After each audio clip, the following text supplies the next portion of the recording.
The following feature presentation is part of the Skywalking Network. This is what you can look forward to on episode 247 of Skywalking Through Neverland. He was number 9 on that list, and that's when he became Nien Nunb. You know what? I love the message there, in that you have to make your own opportunities. I don't know. I think that sounds like a bribe. They just forgot about him and forgot to kill him off. So you mean there's going to be sports talk on Skynet? All right, I'm out. You were thrown right into all this, all because of a pack of cigarettes. I actually do know the answer to this, but I'm not allowed to say. So will we see a reunion between Lando Calrissian and Nien Nunb in The Rise of Skywalker? So I thought I've got to get to ILM and sort this out before it's too late.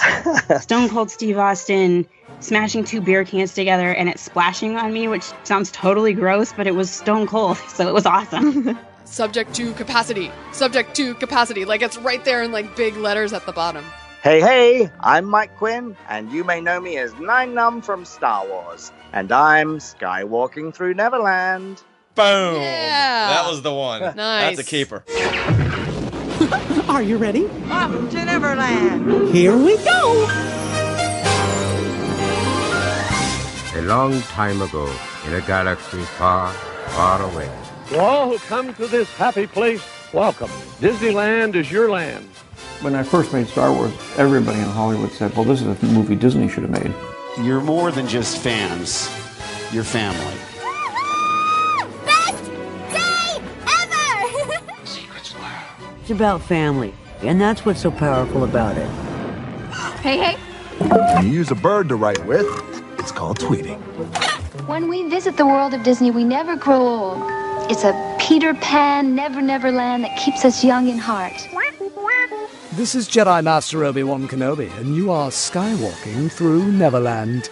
I have a good feeling about this.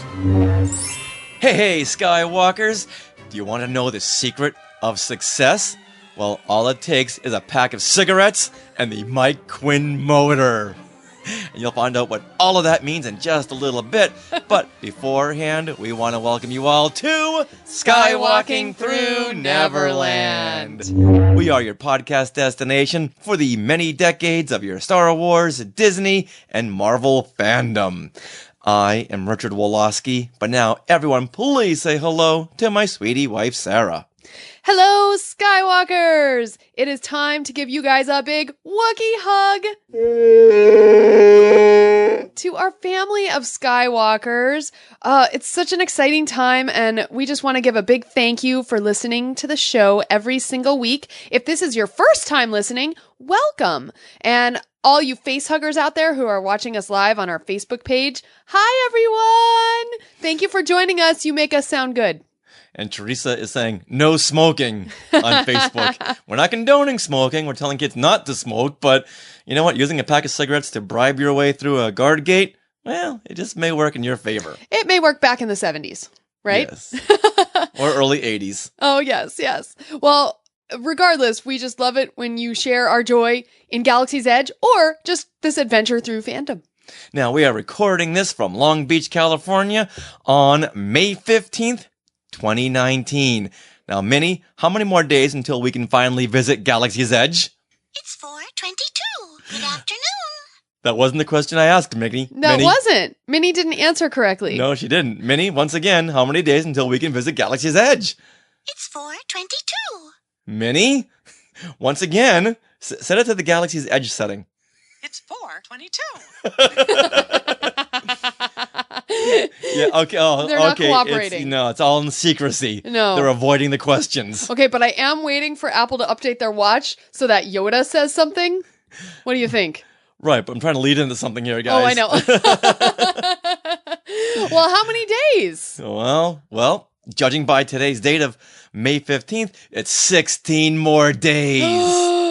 Oh my gosh, I'm going crazy too. Yes. Crazy. We have that 8 p.m. until 12 a.m. slot on May the 31st. Mm-hmm. So set your phones and your social media because we'll be posting like bandits all throughout that 5 hours. Oh, it's going to be so exciting. All right, well, this episode of Skywalking Through Neverland is sponsored by Small World Vacations, which is a diamond-level authorized Disney vacation planner travel agency helping guests plan special Disney vacations for over 20 years. And their agents are the best resource for Disney vacation discounts, news, and, most importantly, Galaxy's Edge updates. Best of all, their magical vacation planning service is free of charge, and you can contact them for a no-obligation price quote at smallworldvacations.com. Just tell them that Skywalking Through Neverland sent you. Now, more on Small World Vacations in just a minute. Now, on this episode, we have a great discussion with Puppeteer and Nien Nunb himself, Mike Quinn. Woohoo! Oh my goodness. You're going to really be inspired by our conversation when you hear about the Mike Quinn Motor, who has been fast-tracking this career of his since he was a teenager. Since what, 14, I think he said? Yeah. 14, 15? Yeah. Yeah, and even before that, this guy's got a motor that makes him work and gets him ahead. Mm-hmm. Also on this episode, we have a special Skynet announcement, actually several special announcements, and an introduction to our new sponsor and things we want to share. Things we want to share. Things we want to share. Things we want to share. All right, first, things we want to share. It's all about Galaxy's Edge. Basically, this is turning into the Galaxy's Edge podcast and YouTube channel, guys. That's what's happening here. Okay, so there was more Galaxy's Edge news, and thanks to the OC Register, we now have more info on how guests will be removed after their 4-hour window is up in Galaxy's Edge. So it's with physical force. Well, actually, no. But Disneyland will be issuing colored wristbands per 4-hour window, and there'll be different colors, obviously, for each 4-hour block. And after that window, guests with expired wristbands will no longer be able to enter Smuggler's Run queue or go into any of the eating establishments or, build your own lightsabers, all that stuff that you basically have to stand in line for. They'll just be simply denied access. And if you're loitering around and they can see your colored wristbands, well, you may be asked to leave by a patrolling stormtrooper. Now, aren't several slots overlapping? Yeah, they're overlapping by an hour. Mm-hmm. All of them are. That's going to be really hard to get people from the old time slot out of the park. Right. Yeah, so I don't know why they don't just sweep them and then let the new crowd in. I think it would just take too long to do that. So if you think about it, there's going to be a bunch of people who are going to get in for, let's say, the second time slot of the day. Well, all of them aren't going to be able to get in all at once because you have the check-in thing going on. Right. And I'm sure they've got this worked out. I'm hoping. Right. And maybe one entrance is letting everyone in, but Absolutely. Yet they're trying to siphon everyone out of the exit on the other end. Right, there's three entrances to Galaxy's Edge, so it's going to be a one traffic. What is it? Single flow of traffic per exit and entrance. Oh, there would have to be. Yeah.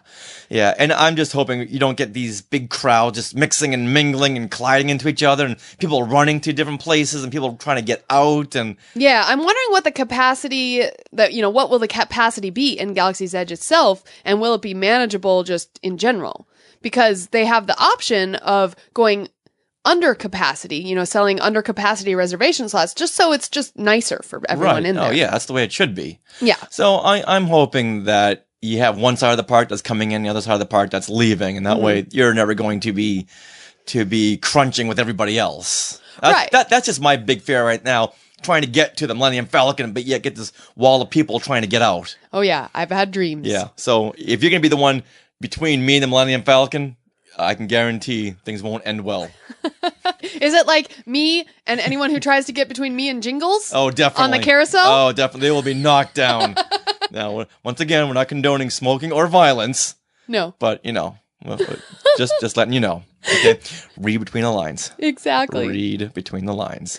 All right, now, what about these boarding passes? So basically, between May 31st and June 23rd, you would have had to have had a 4-hour reservation block, and you would have had to do that on May 2nd, I believe it was. Wasn't that the day that we were all on our computers? Yeah. And right now, none of those reservation spots are available anymore. The only way you can get a reservation to Galaxy's Edge before June 23rd is to book an actual room at a Disney hotel. Not. Well, not for us, but for if people are visiting. Yeah. So, but regardless, after this reservation period is over, there will still be a capacity limit to Galaxy's Edge. In other words, they're not going to go, it's June 24th, we're going to let you in willy-nilly, boom, and everyone like descends upon the land.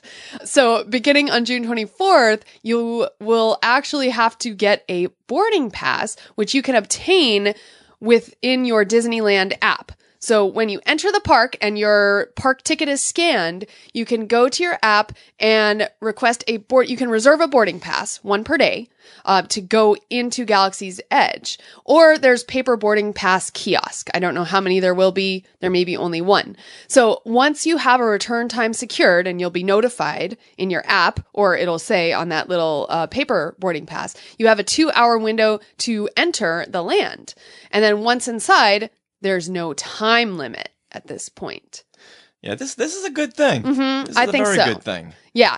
And you definitely have to be in the park. Like, you cannot book this boarding pass unless your ticket has been scanned into Disneyland or DCA, I believe, but don't quote me on that.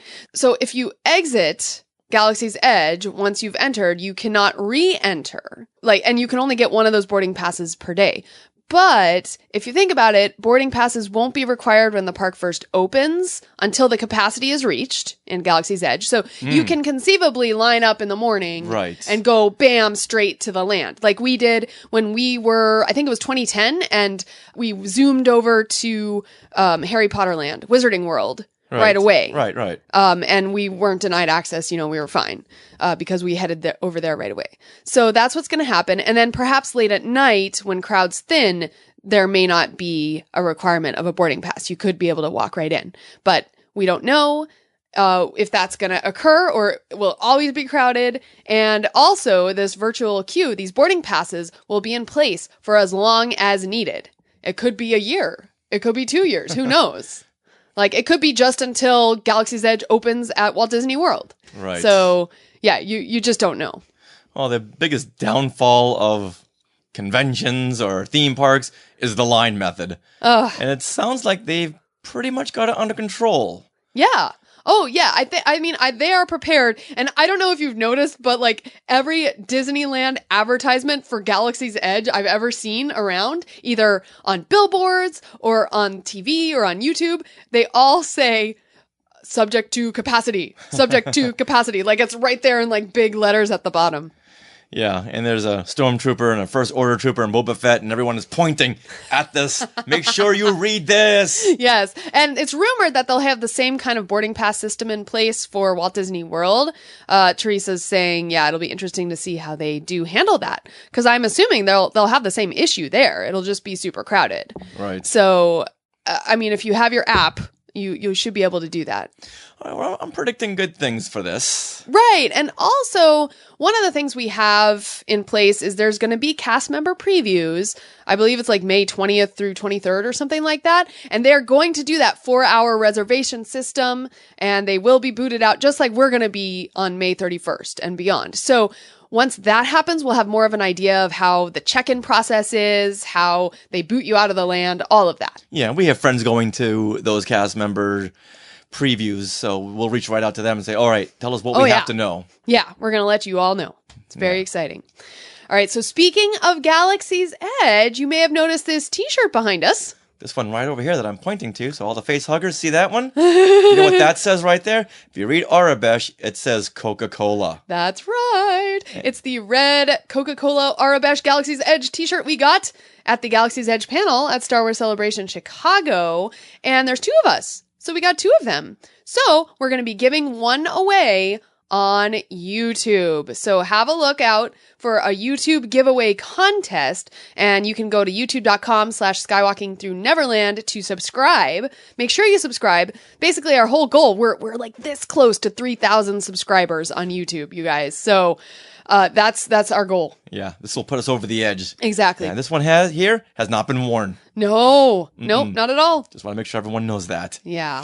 All right, now let's say that one of the Skywalkers wanted to take a trip to Disneyland or a Disney theme park and visit Galaxy's Edge. Well, whatever shall they do, Sarah? Well, you know what? They What? can contact Small World Vacations. That's a great idea.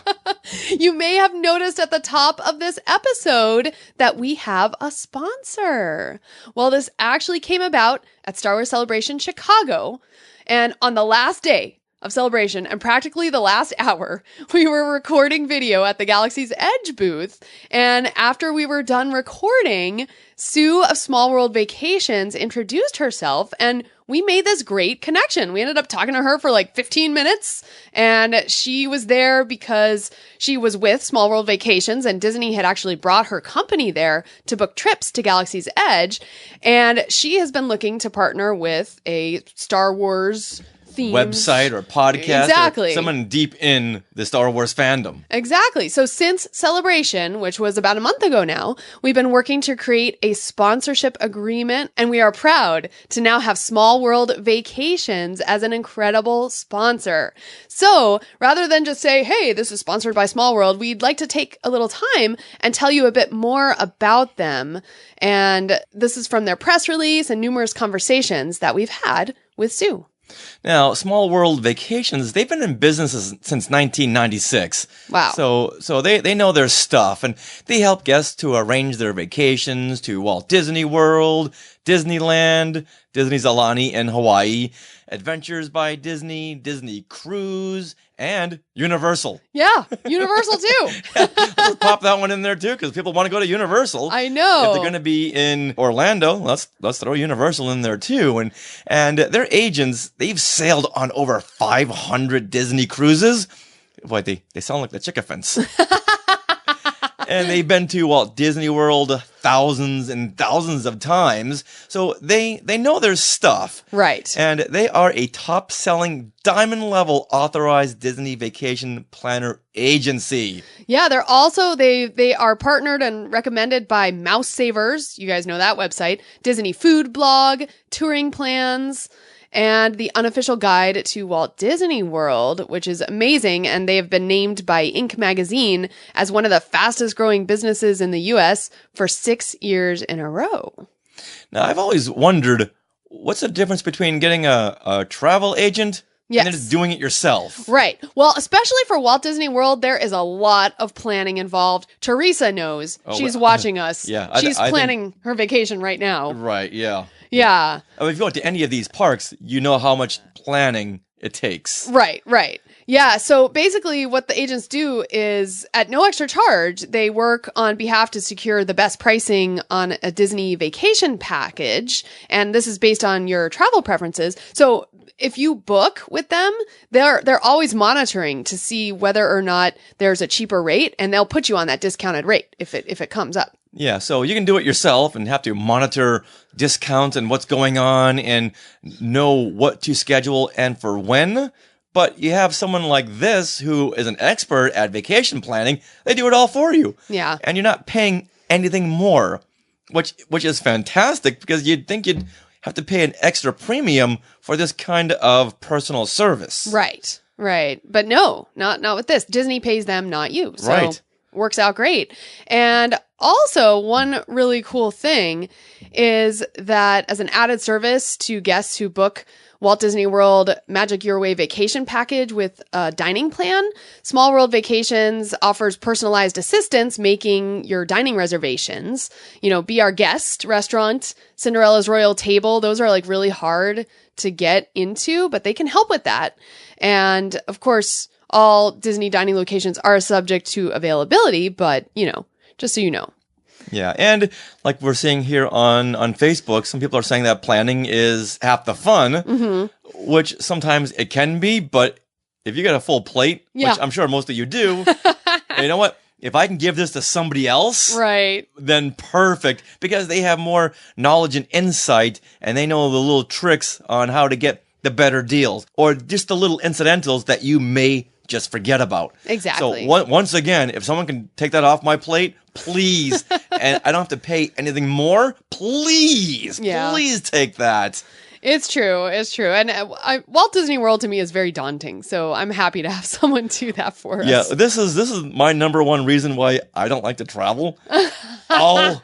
all the planning and thinking, am I going to miss something? Am I not going to do something that I should have done? Right. So I'll just stay right here in Long Beach. I'm good. Well, and especially traveling like foreign places, like that's really hard. And like they have Adventures by Disney packages, which are all over the world, and they have like Rhine River cruises and things. I'm seriously thinking of doing that. And Small World Vacations has special like discounts and things for these. Like they have special incentive packages. So you can contact them for upcoming promos, and you can also follow them on Facebook and Instagram at Small World Vacations or online at smallworldvacations.com. We had used a planner. What was this for? I want to say one of our Disney runs. Yes. And I was so impressed with all of the details they took care of for us. Right. And Teresa says she would use them to help with a cruise. Oh, big time. I was just looking on their website, and they actually offer onboard credits when you book cruises, which is great. What does that mean? That means, you know how when we went on our cruise, a lot of things were taken care of in the package, but anything like alcohol or extra mixology classes and stuff were extra, and we ended up with like hundreds of dollar bill at the end. Well, they give you an onboard credit, and I think it's probably based on what rooms you book, but like they give you at least 50 to 800 onboard credit or something like that. So just make sure to check out smallworldvacations.com. And Lori is asking, does it cost any extra? And no, Lori, it's free for you to use. Disney pays them, not you. Why not? Why would you not? Yeah. And then just tell them that Skywalking Through Neverland sent you. So this is a partnership. It was just made to happen. Thank you, Star Wars and Disney. Absolutely. All right, we have another announcement. Another announcement? Skynet is growing. So we want to thank the Skywalking Force and our new sponsor and all of you Skywalkers watching, because we now have more time to invest in Skywalking Through Neverland. And this past week, we added not just one, but 2 podcasts to our network. Our network had tripled. I know. In a day. It's true. All right, yeah. So the first show that we added is the Culture Popcast, and that is hosted by me and you, Sarah. Right. And this is where we have conversations and interviews and games revolving around pop culture from the vintage era to today. And it allows us to share content from press events and theme parks we attend that go beyond the scope of the Disney umbrella. And this is something we've always wanted to do, but now since you went to WonderCon, you got all those interviews, right, which weren't really good for Skywalking Through Neverland because they didn't really fall under the Disney umbrella. Then what are we going to do with them? Like, okay, we need to start another pop culture podcast where we can talk about all this other pop culture stuff that we're really into. Yeah. We can't talk about Heart to Heart or Saved by the Bell on Skywalking Through Neverland. It just wouldn't fit. And if you've heard our Culture Popcast shows, you'll know what I'm talking about. Exactly. So we're not going to have a regular schedule for these right now. It's just whenever we have content, we'll put them out. Yeah, right now we have lots of content from WonderCon 2019, and it was with several creators that were working in the TV and film industry. So 2 of those are actually up now, and you can find these shows on our regular Skywalking Through Neverland feed. So and it'll be in any podcatcher, including Apple Podcasts, Stitcher, iHeartRadio, Overcast, and more. So if you're already subscribed to us, you get the Culture Popcast. Well, Joshua Jordan on Facebook is saying, I love the new podcast too. Oh, well, thank you very much. And one of the reasons I definitely wanted to start a new pop culture podcast is because I have a new white whale. What? My new white whale for pop culture is Paul Fusco. He is That's just a funny name. That's a great name. He is the creator and the voice of my favorite show of the 80s, Alf. Whoa. And I've never heard him on any other podcast before. And I can't wait to talk to him. I'm such a huge Alf fan. Yes, you are. He is my white whale for the Culture Popcast. Awesome. All right, well, we have another new show on our network. What? I know, and to tell us all about it, we have some special guests. So first, I want to welcome my Fangirls Going Rogue co-host, Teresa Delgado. Hey, Teresa. Hey guys, how's it going? Oh, better than you. What happened to your voice? Too much podcasting? So Ursula stole my voice. Oh, okay. Well, that makes perfect sense. Right? And we'd like to also welcome Christy Morris, the co-host on the 602 Club and the Planet Leia podcast. Hey, Christy! Hey, thanks for having me. I'm so excited. Yeah, we are so excited because you guys have a new show, a new podcast, and it's on our network. It's on Skynet. So welcome to Skynet. Thank you. Now tell us about this new podcast and reveal the name. So the name is Sabers and Spells. Teresa came up with it. We wanted a space to talk about all of the geeky things that we love, not just fashion and not just Star Wars and not just Harry Potter, but all of it and more. So anything we could think of that we think relates to geek fandom, it's going to be in there. We also really like alliteration. Okay. We do. Yeah. Sabers and Spells. It sticks in the mind more, I think. I think so too. I know when I was looking at social media the other day and I first saw that name revealed, I was like, oh, that's such a cute name. I love that. So what we want to know is, what are your top fandoms? For sure, Star Wars. My second would be Harry Potter.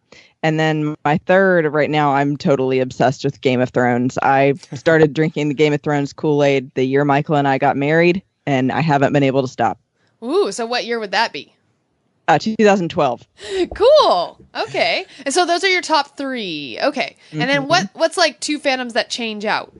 The other ones would be, I'm really into Joss Whedon stuff. So Buffy the Vampire Slayer, Firefly, Dollhouse. I would say Disney would be my other, because I really just have always been really into the Disney animated movies and then the Pixar stuff, and I go back to them often. So Teresa, how about you?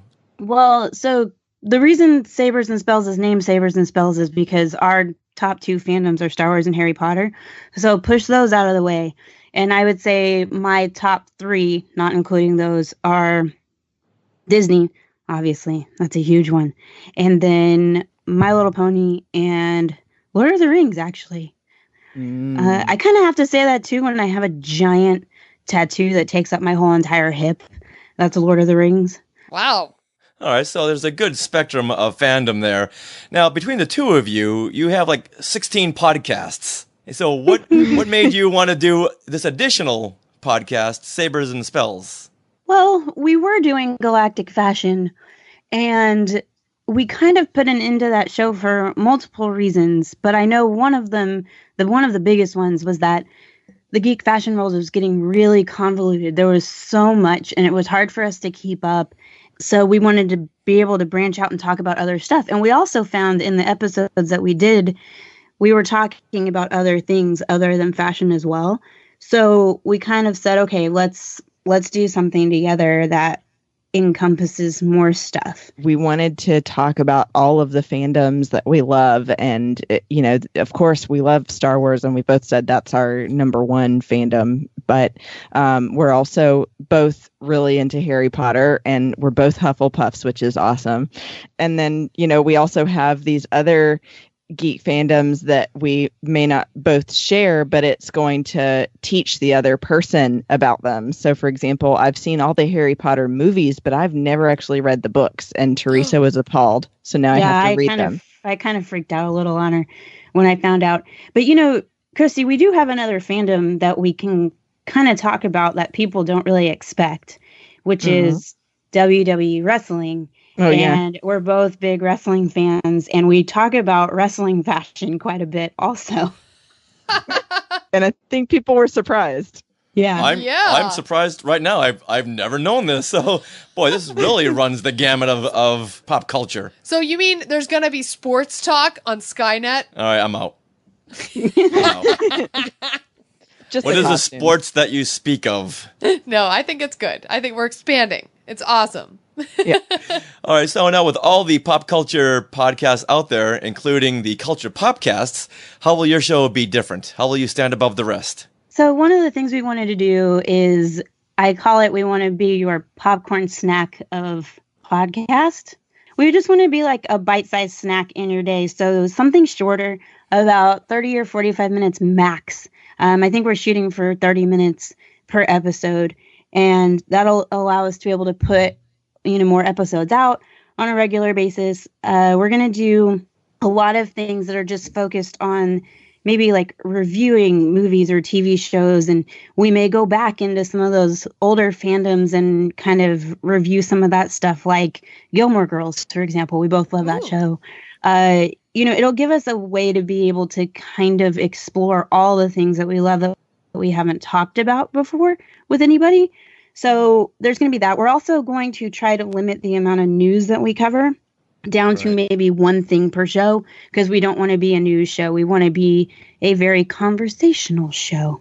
Yes. Yeah, so this is a good companion piece to the Culture Popcast, because whereas ours is more interviews, yours is more discussion, which is great. Yeah. It sounds like you have a great big spectrum of your fandoms. Wrestling. Well, I think so to your point, Richard, I think it's the fact that the women's division in wrestling has grown significantly since the early 2000s, and that's something that we really appreciate. There's a ton of diversity there, which is awesome, but the costumes have gotten crazy and crazy cool. So it's just this area, and I think, Christy, correct me if I'm wrong, but you've really gotten into wrestling because your husband's father runs a wrestling promotion company, correct? Yes. Okay, I knew that. So since you're kind of around it more, I got into it when I was in high school, and I've been to multiple like WrestleManias and like major wrestling events. Actually, my 16th birthday was front row seats at a WWE Raw. This is all new information on Teresa. Never knew this. So this is going to be really crazy, but one of the highlights of my life when I was in my teens and high school was Stone Cold Steve Austin smashing 2 beer cans together and it splashing on me, which sounds totally gross, but it was Stone Cold, so it was awesome. Wait, that's not fair because he's got a bionic arm. Wait a minute, that's the wrong Steve Austin. I'm thinking about the $6 Million Man. Yeah. All right, the whole different Steve Austin. Mm-hmm. Now, settle a discussion for me. My co-host on Talking Apes, Mark, he says that wrestling has a bigger fan base than Star Wars. What do you say about that? I say no. That's probably true. No, it's probably true. Yeah, wrestling really appeals to a lot of demographics of people. And there are a lot of demographics of people that are into wrestling that would never be into Star Wars. So it's definitely possible that that fan base is bigger. Well, and even just thinking about the number of viewers for each, like Monday Night Raw. Hold on 1 second. Sarah, make a note and edit this part out because I don't want Mark hearing this. Oh. I'll make that note, okay. So what will your first episodes be about? So our first episode is actually going to be discussing this current season of Game of Thrones. Woo-hoo. So obviously, because we're still in the middle of it, or, almost at the end, it's really timely anyway. And we're both completely obsessed. Well, and that's our first episode.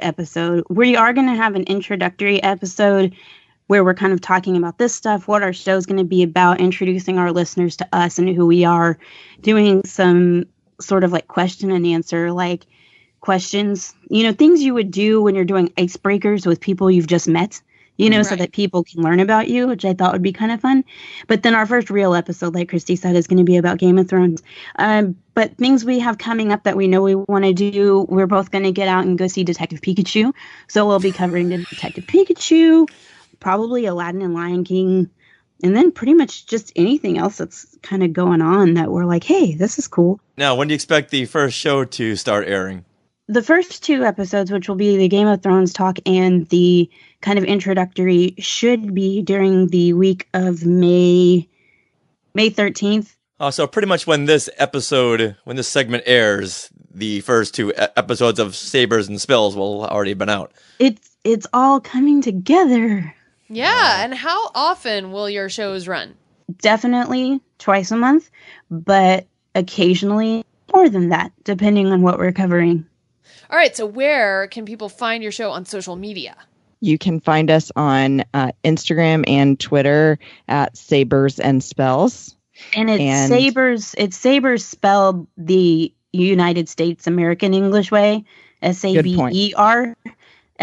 not the English way of Sabre. Okay. Just pointing that out. And then we actually do have a Facebook page, so you can look for facebook.com/Sabers and Spells. And then we also have a Facebook group. So just look on Facebook under Facebook groups for Sabers and Spells. And that's just going to be similar to the Skywalking Through Neverland Facebook group, a really uplifting, positive place to just, gush about anything and everything. Right. And then, of course, you guys will also be in the Skywalking group as well. Yes.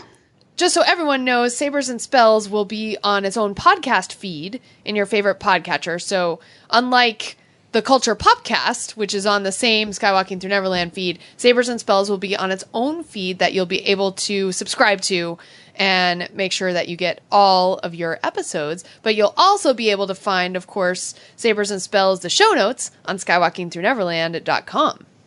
All right, Christy and Teresa, thank you very much, and look forward to hearing your upcoming shows. Thank you. Bye. So once again, we want to thank all you Skywalkers for helping us grow. Within a week, we secured a sponsor. We got the Culture Popcast going up, and Sabers and Spells. Yeah. By Teresa and Christy. And that's coming out. Well, when this episode goes out, you'll be able to find that on your podcatchers. Now, what will next week bring? I don't know. More good stuff. More Galaxy's Edge. But while we ponder that, let's now talk with Mike Quinn. He's a puppeteer who I've been wanting to talk to for decades. That's the beauty of podcasts. You get to talk to people who have inspired you since your childhood. And it's awesome because it's like you have a place, an outlet to share it too. It's not just calling them up on the phone and talking. You'll have this for years and years. And you'll have the questions that they probably won't have been asked by the regular media outlets because you're such a hardcore fan. You have questions and topics that have never been broached to them. It's true. So this is going to be really, really cool. And I loved it when Mike Quinn had said to us, thank you for all of your very insightful and great questions. Yeah. I love it when I hear that because that means that all your hard work is paying off. Now, before we go into that, he once again is the puppeteer for Nien Nunb, who is Lando Calrissian's co-pilot in Return of the Jedi. So he worked on Return of the Jedi. Yes. And he also worked on Nien Nunb in The Last Jedi. Yeah, and The Force Awakens. Yeah. Now, he goes into this a little bit during our conversation, but Nien Nunb's name, his name came from the character being number 9 on the production's call sheet. This is something I never knew. That I had heard about, but I never knew where the word num came from. Nien Nunb. What's a num? Well, Nien Nunb, number 9. Oh. Number 9 on the call sheet. Number 9, Nien Nunb. How did I not see this? All right. I feel so foolish. Well, now you know. We learned so much from him during our conversation that I can't wait to share this. So now, get your motor running for Mr. Mike Quinn. Odd co-pilots in Star Wars. I mean, Han Solo had a Wookiee, and Lando Calrissian flew with a creature with a face like a halibut? It is always so exciting when we have a guest that has worked on so many influential shows such as Return of the Jedi, The Dark Crystal, numerous Muppet adventures, and The Tale of the Bunny Picnic. Whoa. We are so happy to have Mike Quinn, puppeteer, creature performer, and now author of the upcoming autobiography, Talk to the Hand, My Incredible Magical Puppeteer Journey to the Stars. Hey, Mike!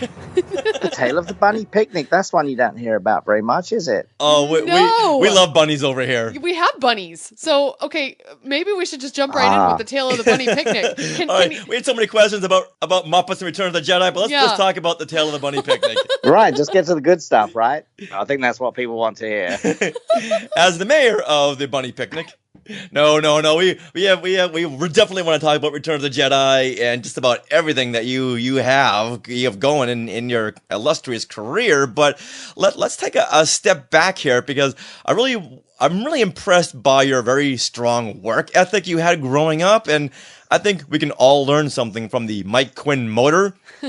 But let's talk about your very young years as a puppeteer. What age did you begin? Yeah, that's a very good question. I think it's hard to know where it actually started, because I think my very first recollections are wishing that my teddy bear could come to life, and so I would sort of move him around as though he was alive. So how old I was then, I don't know. I'm not quite sure.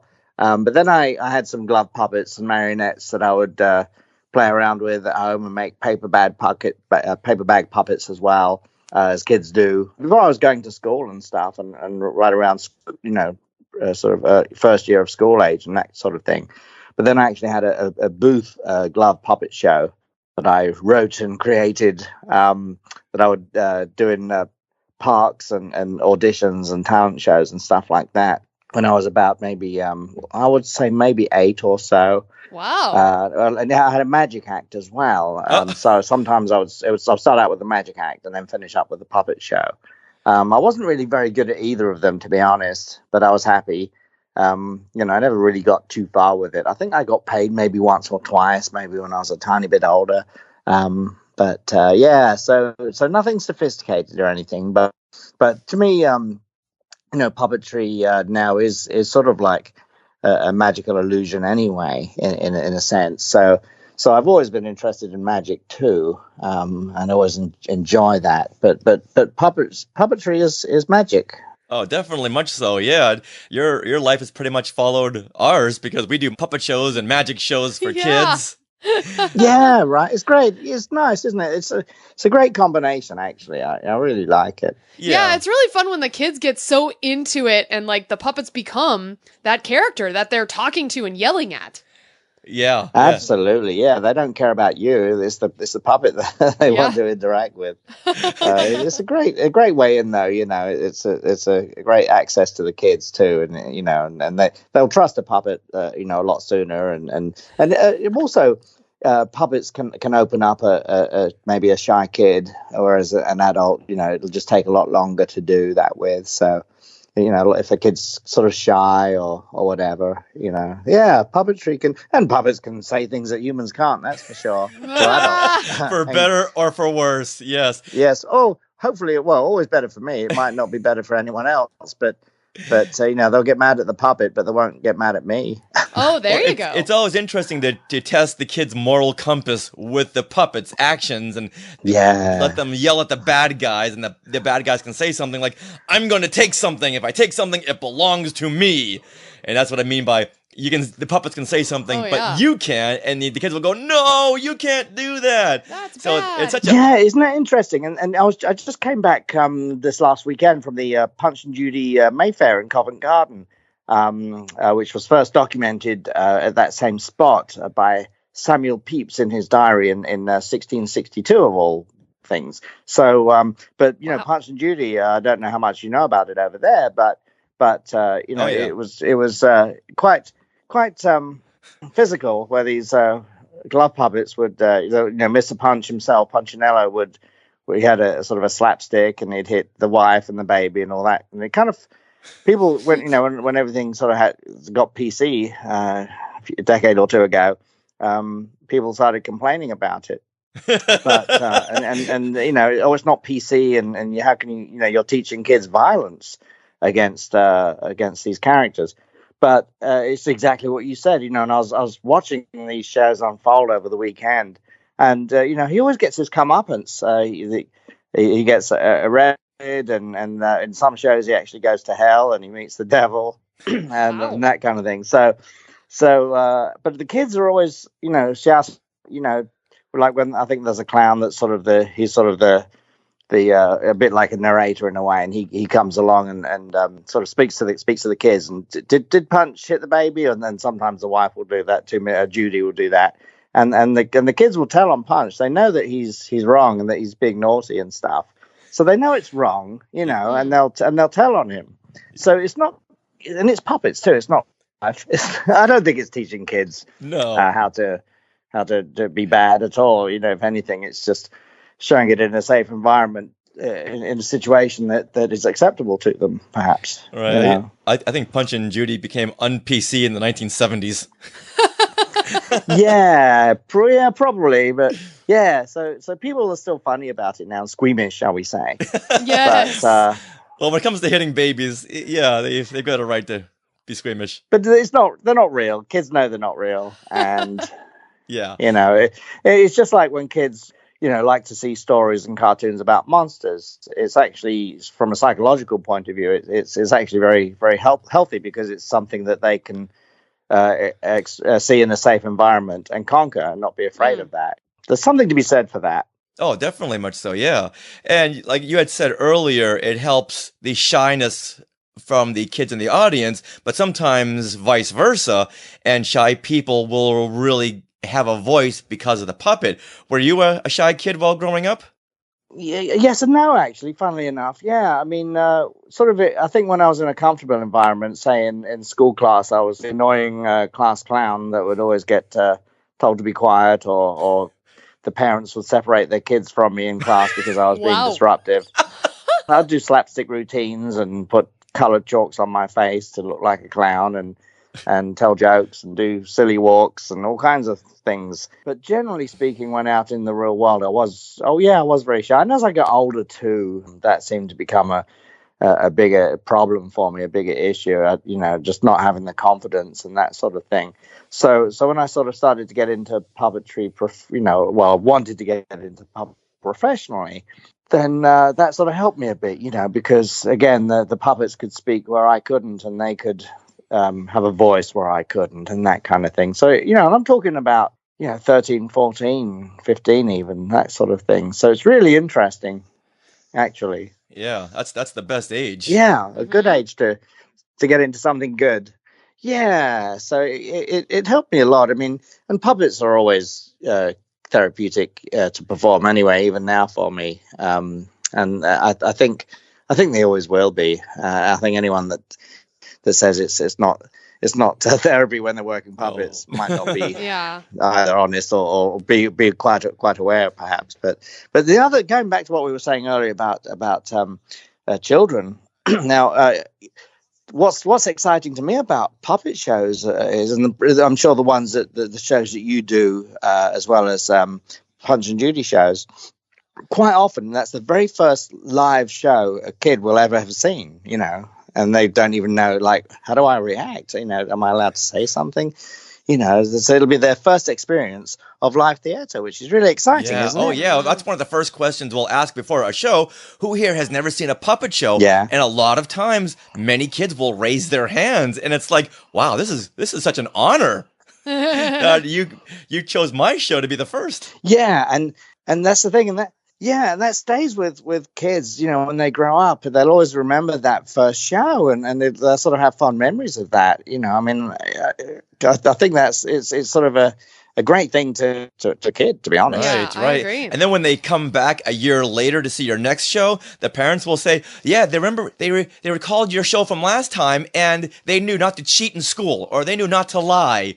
Oh, when something you've done really made an impact on their ethics and morals, that's like, wow, I need to sit down. That's wonderful. Yeah, and that's the thing. We do these things and perhaps don't realize that the weight that we actually do have, perhaps sometimes, and the importance. Perhaps we underestimate our our power, you know. And when you hear something like that, you think, oh my goodness, what I'm doing is actually really quite important, perhaps more than I realize. It's cool, isn't it? Yeah, then you go behind the puppet stage and it's like, oh, wait a minute, I can't phone this one in. These kids are really listening. Yeah. Yeah, right. That's the thing. And they really are. So it is a responsibility always, right? Yeah. Oh, definitely. Exactly. Yeah. Now, Mike, you talk about being shy as like a teenager, but you really made your own opportunities when you talked your way through the guard gate and snuck onto the set of the Muppet Show. Oh, let's talk about this. Yeah. Can you tell us about this? Yeah, I mean, it sort of came about in a weird sort of way. I mean, the longer version of it is that my dad was working for a company that was providing something one evening for the TV studios club. So he sort of supplied something for them for his company, and then sort of got me in just for like a one-day visit, you know. But after that, I thought, oh, I like this. I'm going to keep doing this. So that's when I sort of kept contacting them and getting in through the security by and I would bring as gifts. They could. I wouldn't like to use the word bribe, but gifts of cigarettes and chocolates so that I could keep. I don't know. I think that sounds like a bribe. It does sound a bit like a bribe. And you were how old bringing these security guard cigarettes? I was 15 at that time. I was 15. And so I would literally have days off school and hop on the bus and spend the entire day at the studio. Wow. And it was always on a guest star day as well, which I think was usually a Wednesday when they had shooted all the guest star stuff. So I got to see quite a lot of people.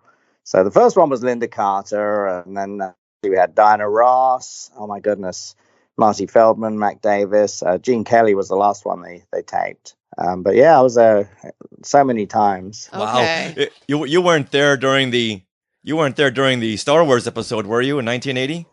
That was before my time. That was a little bit before. Yeah, like a year before, I think it was actually. Yeah, I want to say, wasn't that the fourth season, not the fifth? Anyway, it was certainly before. Yeah, because I started going in the last 6 months of the taping, and that was done quite a bit before then, unfortunately. So yeah, but they got to know me, you know, in the studio and in the workshop, and the Muppet guys, the builders, and the performers too. I'd sort of do whatever I could to get their attention, whether it would be getting them to sign autographs. One time I got them to do some verbal autographs on tape for me, and I still have those recordings. Oh, wow. A few times I'd bring in puppets that I'd built, and sometimes Jim Henson would put them on and work them as well. Oh, wow. So it was anything to just kind of interact with these people. But my obsession overcame my shyness. You know, I was still shy, yeah, but I was driven, and I knew I had to connect with these people at any cost, you know, so that kind of overrode it a little bit. Wow. Right. You know what? I love the message there, and that you have to make your own opportunities. Definitely. Yeah. Yeah, absolutely. Yeah, I mean, in one way you could say, I guess I was very lucky in that my timing, where I could actually do this at the right time, and I was young enough, and you know, not too old, not too young. Also living, you know, when I found out they made the shows sort of 30, 40 minutes from where I lived, you know, you could say that was luck or coincidence or something too. And that all I had to do was get on one bus from the bottom of my street, and it would take me all the way to outside the studio. As Ben Kenobi once said, in my experience, there's no such thing as luck. This wasn't luck. This was your fortitude. This was your motor. Yeah, yes, and destiny, and but you know, I could have just not done anything. But, that's true. But also, I made my own opportunities in other areas. Like, for example, when I was about maybe 13 or so, I bought my own tickets to the world premiere of the Muppet movie with my pocket money. I actually had to call up Lou Grade's office and bought tickets for that. So I was able to walk the red carpet and go to the premiere of that, which was of the Muppet movie, which was amazing. And then in 1977, they were appearing at a London radio station, giving an interview. The five main puppeteers were appearing there. So I that was the very first time I ever met them, actually. Intercepted them at the lobby and got their autographs then. So, and I would be, yes, like 13 or thereabouts, I think, at that time. Yeah, so that's when I very first met Jim and Frank. And how did you talk your way into being a puppeteer on your very first film, The Great Muppet Caper, in 1981? How did I talk? Well, a lot of that's down to Jim, to be honest, really. I mean, Jim Henson. I was obsessed about figuring out how do they work, these puppets, how are they built, how does the whole thing work? So I sort of invested my entire every second of my waking time into figuring this stuff out and practicing and building my own puppets and that sort of thing. And I knew that when I was going to, I mean, the schools were like, we can't help you. You just need to go away and do what you need to do. So they had nothing for me. I thought, I really could make a career out of this. This is my thing. I could be a puppeteer. I didn't know how. And the thing is, at that time, during the late 70s right up through 1980, everything about Muppets was, well, you have to be tall, you have to be 6 foot tall or close to, because Jim and Frank are 6 feet or just over, and you have to have long arms. And so I thought, well, I really do want to be a puppeteer, but I could never puppeteer for them because, I'm like 5, 6, 7 around there.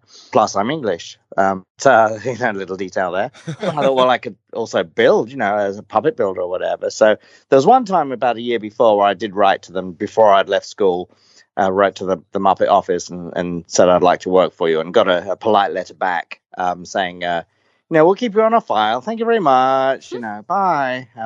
And of course, years later, I knew that I got to know that the Henson secretary, along with all the other staff, quite well. And we'd often laugh about that letter because she remembered writing that letter to me, long after I'd started working with them. But so that was sort of my first, rejection letter, I suppose, at like 15, 14. Wow. Maybe I was 14, yeah, something like that. I still have that. But Muppet Show came to an end. And I think they took like a very short break, but then they began work on the Great Muppet Caper, which was part of a 2-picture deal with Lou Grade. Lou Grade had just made Raise the Titanic, film that lost his company a lot of money, so it almost sank him. So he wanted a Muppet movie too. Basically, he wanted Jim Henson to make a Muppet movie too, and Jim said, "Well, I want to make The Dark Crystal." So they said, "Okay, I'll make your movie if you make mine," and that's how they got made back to back, basically with the same production company, almost the same crew, in fact, as well, at the same studio. So those two films kind of overlapped each other. So how I got, I mean, you want to know how did I get a job as a puppeteer, right? Yeah, on the Great Muppet Caper. So I had left school at that time during that summer. The legal age of in the UK is the same as 18 over in the States, but at 16 you've sort of reached the same sort of status, and you either continue on with your education or you go and get a job. And in the UK, at 16, you can do that. And the school had nothing to offer me, so it's like, okay, I'm going to pursue this. So they started out on location, shooting their location shoots first on the Great Muppet Caper. And this particular day, I went to the film studio across the street from the TV studio at Elstree at Boreham Wood, and I was told, they're at Haddenham Village somewhere out in Hertfordshire just for today. So I worked out somehow without the internet. I don't know how I did anything without the internet. How did any of us survive without the internet? If I go to Victoria Station, I can get a bus that takes me all the way out to this village where they were filming. And I arrived at 3 o'clock in the afternoon or something. Finally, it took forever, and they were filming the shots where the Muppets are landing in the pond from the aeroplane there, and they're in the boxes. I don't know if you remember that. Right. It's when they first arrive in England in the Great Muppet Caper. So they were filming that day. So I watched them film that, and they all was like, "Oh, here he is again. Here's our stalker, Mike Quinn. Great. Or Michael, as I was known." Did you work on the famous Muppet bike riding scene? No, I didn't. No. Although I did also visit them filming that at Battersea Park as well. That was before I actually started working with them. So anyway, I had this. I had another. Because I'd left school, I'd prepared a give me a job letter, basically, which had some photos of my puppets in there, and a little newspaper article that I'd been in the local paper about it all. So the end of the day came, and it happened to be Jim Henson's 44th birthday that day. Wow. And a few people were giving him cards and stuff like that.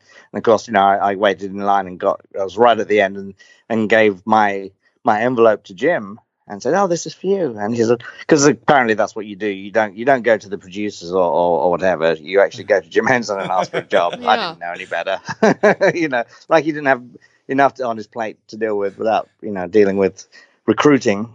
But anyway, he was a very hands-on guy, of course. So, but anyway, he said, "Oh, thank you very much," because I think he thought it was a birthday card, and he just accepted it. And off everybody went in their various limousines. Went back to my bus stop, and I think I got home at like 10:30 at night or something insane. But anyway, that was that. 2 weeks later, I got a phone call from David Laser, the exec producer, and said, "Oh, hello, Jim wants to have you work, as a puppeteer for a week on some stuff. Can you make it?" Yeah, right. Let me look at my diary. Let's see. Do I really want to do this or not? So that was it.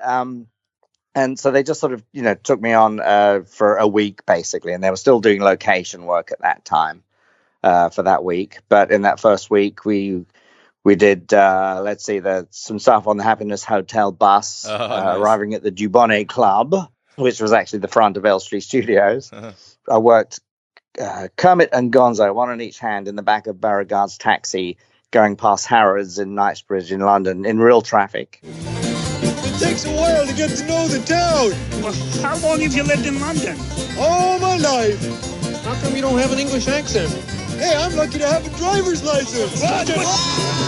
Going around the block. That was with the stunt man wearing a Beauregard head, driving this little Austin. I think it's an A1, a little tiny Austin car. Well, there's a resume builder right there that you were Kermit the Frog.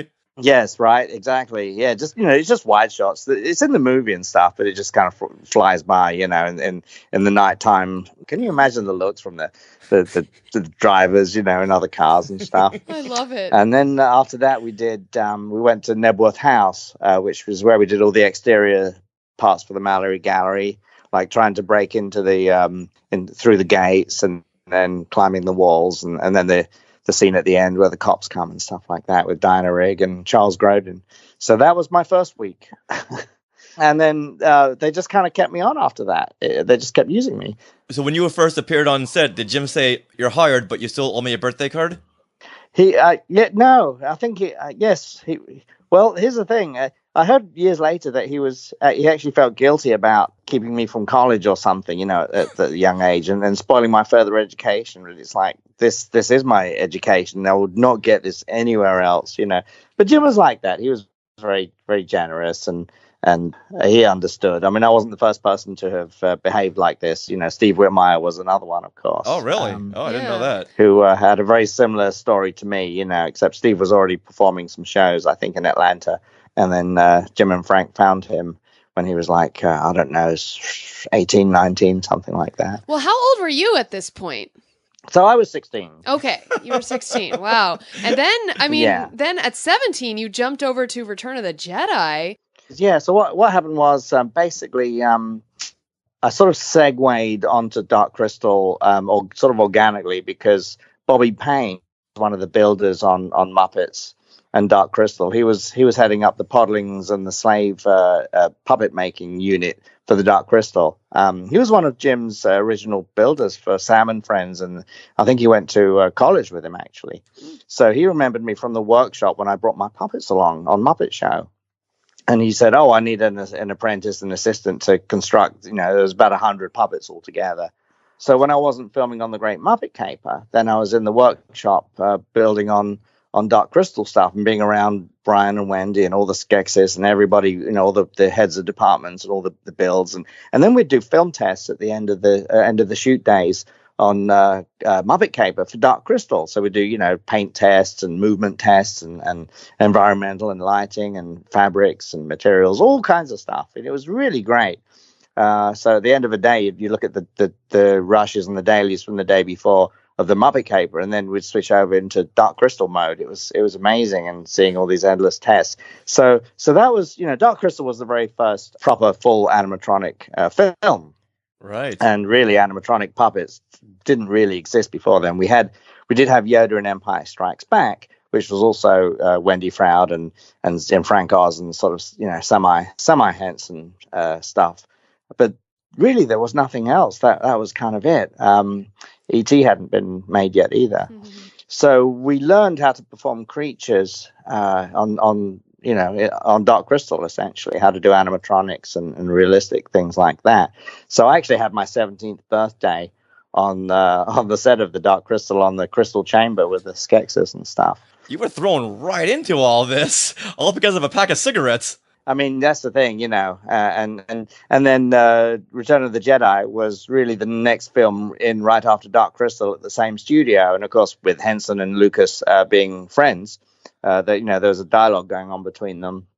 So I was 17 at that point, and I just had a little interview with Robert Watts, the producer, in his office, just, I guess checking in, and that was it. Then I didn't know what I was going to be performing yet on Jedi, and I don't think they did either. They just knew they had creatures. And so I was hired for that as well, sort of as a generic all hands on deck puppeteer, I suppose. So I was 17. We'd finished the film before I was 18. So basically those first three movies taught me so much in so many areas. And that knowledge that I learned at that time, I'm definitely still utilizing today. That was my groundwork. That set me up for almost everything that I do now. Really, it's almost like there's nothing that hadn't been done by that time. There's always new things, but still, the techniques basically that I'd learned, and the filmmaking and all the choices that you have were essentially all given to me in those first three movies in those first few years, basically. With all the experienced puppeteers from all the Jim Henson productions, you would figure that they would be in line first to get these jobs, especially on something like Return of the Jedi. But here you got right in, and you got the chance to puppeteer a lot of significant characters. Yeah. So I'm wondering what made you stand out above the rest? I was cheaper, and I could do the job. And the Americans would have needed work visas to work in the UK. Most of the Muppet guys were American, and I wasn't. So they put me on a weekly, and it's nice and cheap. I was local. Why not? It's a win-win for everybody. So, and also those guys, the Muppet guys doing Star Wars creatures, other than Frank with Yoda, it wasn't their thing anyway. And they had to go off and do Sesame Street, and Muppets were doing a lot of other things at that time. They were just about to get into. I remember toward the end of the Dark Crystal, Jim having to leave briefly to do some pitching and business work, and I think a lot of it was for Fraggle Rock and a few other things. The American puppeteers were busy on all this other, mainline Muppet stuff anyway that was still going on. Plus, they all wanted a break and all that sort of stuff. So, but they were only living in the UK temporarily during production. By the time Dark Crystal had finished, they'd been over here for years on 5 seasons of the Muppet Show and the Great Muppet Caper, and then the Dark Crystal. They were ready to go back and go home. You know what I mean? Oh, okay. So Kathy Mullen, who was Kira in the Dark Crystal. Yeah, on the Dark Crystal. She actually gave me her car when she left. She's like, well, I don't know what to do with this now. Do you want it? It's like, sure. So I learned to drive in that thing and passed my test in that car. But it was an Austin Maxi, which was sort of like a tank in a way. It was this heavy rust bucket thing that you almost had to stick your feet out the bottom and push like Fred Flintstone. Pretty much. It was old school. And it was always needing work and mechanical issues and all kinds of stuff. And it cost me so much money. Eventually, it just kind of screeched to a halt and just wouldn't work any longer. And it wasn't until years and years later, and we was, met up with Kathy in New York. And remember that old car? Ha, ha, ha, ha. And then she said, yeah, it wasn't bad for an old stunt car, was it? I was like, what? So apparently one of the guys at the studio, it was a stunt car that someone had given her, so no wonder it was like, horrible. It was a death trap, I think, to be honest. Wow. But that's why the Americans didn't really do much on the Star Wars films, just because, they were sort of in a different universe and in a different country. Right. And plus being 17 years old, such as yourself, you didn't need that break. You just wanted more and more and more.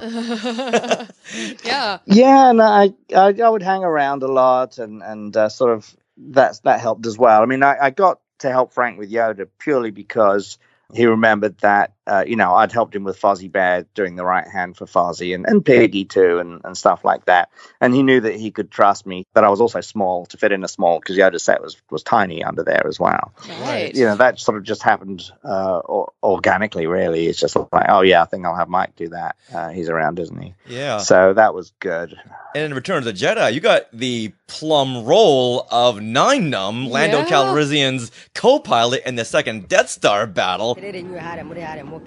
And it was you who suggested how they could make this very stationary mask work into an animated puppet. And that's how you got the role of Nien Nunb? Yeah, it wasn't cast, in fact, because up until that point, because this would be about how, I think we filmed that in May, so it was about maybe even 3/4 through the film at that point. And in the past, he'd been seen walking around in the background there's an extra inside the costume, and it was a static mask with no movement. So he was just literally was a background character. I like to say he was kind of like a chorus girl waiting for his big break, And he didn't even have a proper name. He was literally on the creature list, on Phil Tippett's creature list, and I've still got the sheet for that as well. He was number 9 on that list, and that's when he became Nien Nunb, nice. Just with the different spelling. So yeah, I was kind of hanging around Phil Tippett's workshop, and he was saying, "Oh, George has pulled this guy out to be Lando's co-pilot, but he doesn't have any movement, and he's going to have dialogue, and I don't know what we're going to do." And he was shaking his head, and he had some suggestions for what he wanted. He thought maybe they could do to cover up the mouth and show that it's hide that it's not working, it doesn't move. So I said, "Look, you can put your hand inside this and actually move this urethane foam around like a big hand puppet." And he thought, "Oh, that's interesting." So he said, "Why don't you just modify that a little bit, and we'll do a film test, or show it to George in a week or so." So I did that, and we did a film test, and I mentioned how the eyes could blink and the ears could wiggle and all that kind of thing, and George loved it and said, "Yeah, how soon can you get it done?" And so they were like, 2 weeks, and so they shipped it back off to California to ILM, mechanized it, and it came back, and I was performing him. Wow. That's because I was there and suggested that solution and was there for the film test. And again, it just kind of happened organically. But just being present and giving and creative, there's still a lesson there, I think, for everyone. It wasn't about being pushy and pushing other people out or being the first person to grab something. It was not that at all. It's just about being part of the team and being creative and offering up solutions. It's like what we had said earlier, you make your own opportunities, and that's exactly what you did. And look at the opportunity you got. Yeah. So how do you actually puppeteer him? So you didn't put your head in his face. It was like your hand? Yeah. But yeah, it was essentially, he was really like a Muppet, basically, and that's how I got away with it, because I knew how to work those things, and that's how I pulled it off, essentially. That's incredible, because I always thought it was a guy in a mask, and so you did an incredible job. Yeah, I mean, the thing is that the tech wasn't quite there to get a mask with that kind of facial motion, mouth movement on there and that kind of thing at that point in time. They just didn't have the time or the money to develop that.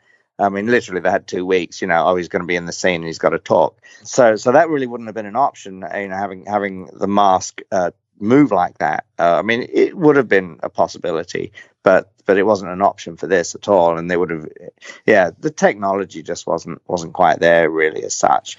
They'd have had to have done like a Chewbacca with just a moving cutout jaw kind of thing. What you did with that puppeteering was just fantastic. Yeah, he had a lot of life. I mean, in a way, it's because, the way his energy in that was pretty much, how I was really. He was like excited to he's in the moment, and he was there to do his job, and he wasn't really that, he was more excited than fearful. So that's why he was able to do what he did. And you can sort of see that in his energy. And that was sort of me at 17, really.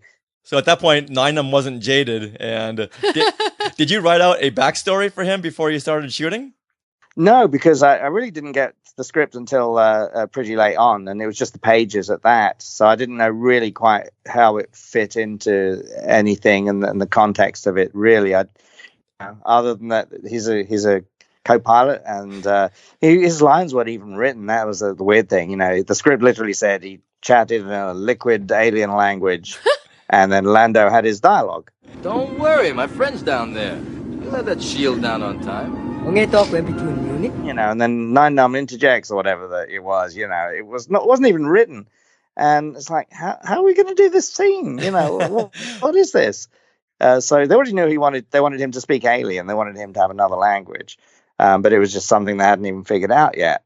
Yeah, it sounds like just how Luke Skywalker was an alter ego for George Lucas, Nien Nunb was an alter ego for you.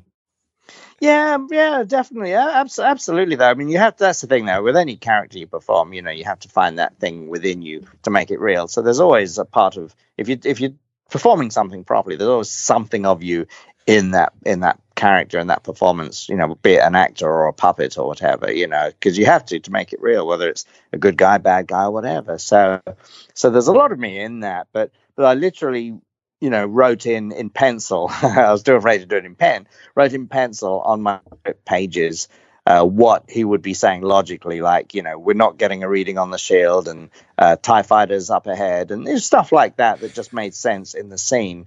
And I wrote this in, and George Lucas was actually directing those because they were running a bit behind, so they were actually double sort of tagging. Richard Marquand was filming on stage 5, I think it was. He was filming the Rancor pit scenes at the same time.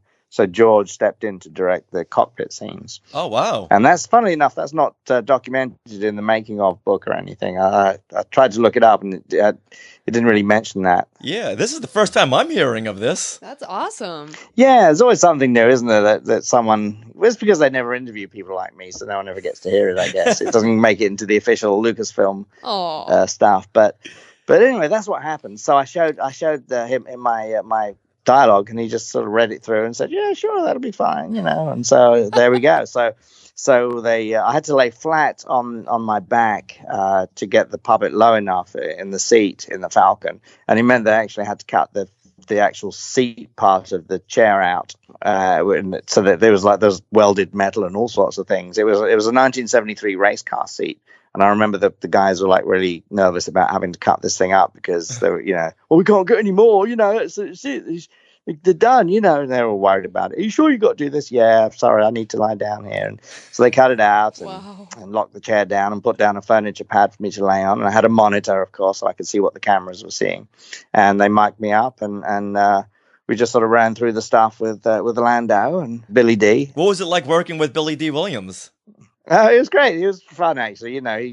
He got it, and we had a few laughs, and we talked about a few bits and pieces, and he showed me a trick with a pound note and all kinds of stuff like that. So he was very, very good, and ever since then, he's always been really, really sort of complimentary toward me and very gracious and kind, and every time we run into each other, it's always nice, even after all these years, it shows and stuff. So Billy D was great then, and he still is now. He's always been absolutely lovely, and worked just fine with Nien Nunb, and I guess he, at least me speaking English, it kind of helped feed him the lines better as well, and then Ben Burt sort of took the visuals and what I'd done and brought in the Kenyan intern that was working with him at the time to record a whole bunch of stuff, and then they sort of layered that on top. And then they when we did the new movies,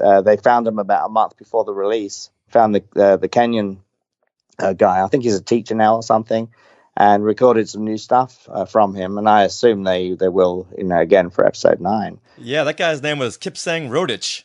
Or Rodick. Yeah, Kipsang. Yeah, I haven't met him yet, but I'm sure we will. I'd love for us to actually meet up. It would be a great thing to do. So that's got to happen. Lucasfilm will have to sort that out for us and make it happen sometime very soon, I hope. So my left hand, I'm left-handed, so my left hand was inside Nien Nunb doing all the basic, all the head turns and the moves and the lip sync. And my right hand was in his hand in the glove, steering on the steering yoke, and then his left hand was a dummy one just attached to the Falcon steering yoke like that. So that's basically how. And we had two cables going out of the body. I think Simon Williamson, who was Max Rebo, he did the eye blinks, And then Tim Rose, who of course was Akbar and Salacious Crumb, he did the earwiggles on cables. So will we see a reunion between Lando Calrissian and Nien Nunb in The Rise of Skywalker? I don't know. I haven't seen it yet. It's not out yet.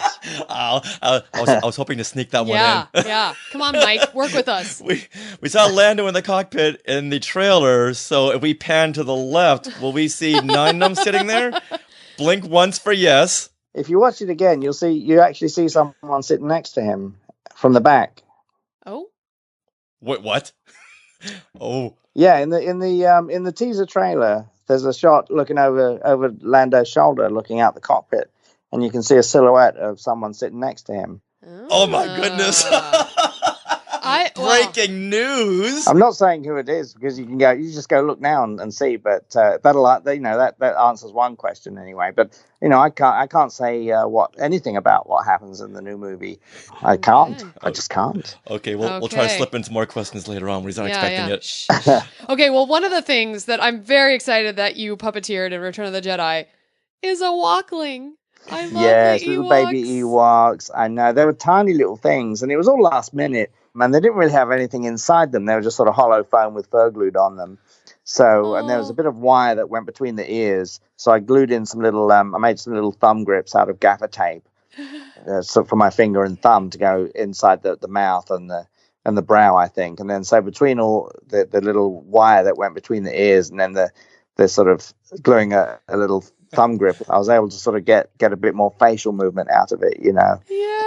Do you know which walkling you had puppeteered? Was it the one that got the close-up during the C-3PO storytelling moment? Yeah, there were two that I remember. Did a little bit on the brown guy. I think he's called Nippet at some point. And then, but the thing I actually remember doing the most and more of, probably just because we did more of it, was the grey baby one with the mother. So I had to lay flat on my back basically to get out of shot, and she held the puppet in her arms, and we did the reactions to 3PO telling the story. Was this the one where Katie Purvis was the Ewok? Yeah, she was my mother, exactly. Yeah. Oh, so it's the little Ewok that goes meow meow and like puts his head into his mom. Yeah, that's right. Yeah, that was, and she was about 14 at the time, I think, something like that. So, or 15, or so she was all. That was her first big thing. Of course, her father was Jack. Right. Know. Chief Jawa, Chief Ugnaught. Oh, wow. And Tebow the Ewok. Well, and Time Bandits, Baron Munchausen. I mean, Jack was awesome. And he was on Dark Crystal, which I knew him from there. So yeah, it's really good, isn't it? It's really, so it's like, I still see Katie, and we do shows, signings together sometimes, so she's great. Yeah. She's lovely. Yeah. Now, other characters you helped to puppeteer on Return of the Jedi was Cy Snoodles, Reese, that wormy thing that hung over Jabba the Hutt, later given the name Lojanella. The tongue. Yeah, who Carrie Fisher called the Toadstool Terror in Classic Creatures Return of the Jedi, Admiral Akbar's mouth, Nien Nunb, Jabba's bulging eyes in his death scene, and Yoda's right hand in his death scene. Yeah, and a tentacle down in the dungeons where when Han came out of carbonite. Well, yeah. Oh, cool. I'm sure I'm forgetting some stuff. Jabba's tail when he's being strangled, there was a close-up on the tail, which was really like a beanbag tail full of styrofoam beads. You puppeteered Jabba's eyes and tails during his death scene, and Yoda's right hand during his death scene. So I'm wondering if it was an omen when you appeared on set that a character was going to die. Did you say that you were the tentacle that reached out that grabbed C-3PO in the dungeon? I was brought down to do that on, I think it was stage 7, in fact. Yeah, that's when I stepped into there was a drain pipe going down the middle of the dungeon hallway there, and I put my foot in it and got my shoe filled with water as I was saying good morning to Harrison Ford. and I thought, I hope he doesn't notice. Stay cool. And I don't know if he saw or not, but he was fine. He was very kind and friendly. So wow, well, I'm jealous.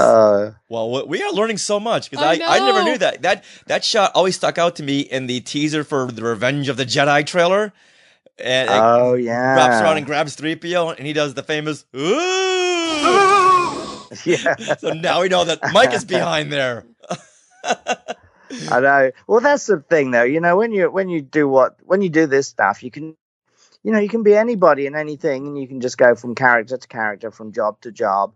Play male, female, old, young, animal, human, alien. I mean, it's an amazing position to be in. It's very hard for even a really good character actor to be able to diversify that much, So I'm very lucky, and I do enjoy that. And I'm still able to puppeteer as well right now, which is amazing. And I've seen the film industry change so much, and television too now. But to be able to still enjoy these characters and do new things that haven't been done yet, new characters, new materials. Now we're seeing puppets used for older audiences now as well in shows like Kidding with Jim Carrey. Right. It's really great. It takes things into other areas, so it's never boring at all. That's the beauty of doing something like this. Right. You just never know what you're going to be thrown into, and you think, okay, how am I going to do this? It's so sometimes physically very hard, as I'm sure you know. Yeah, So. very much so. Yeah. Yeah, you speak of like growing and, changing and doing all kinds of different characters.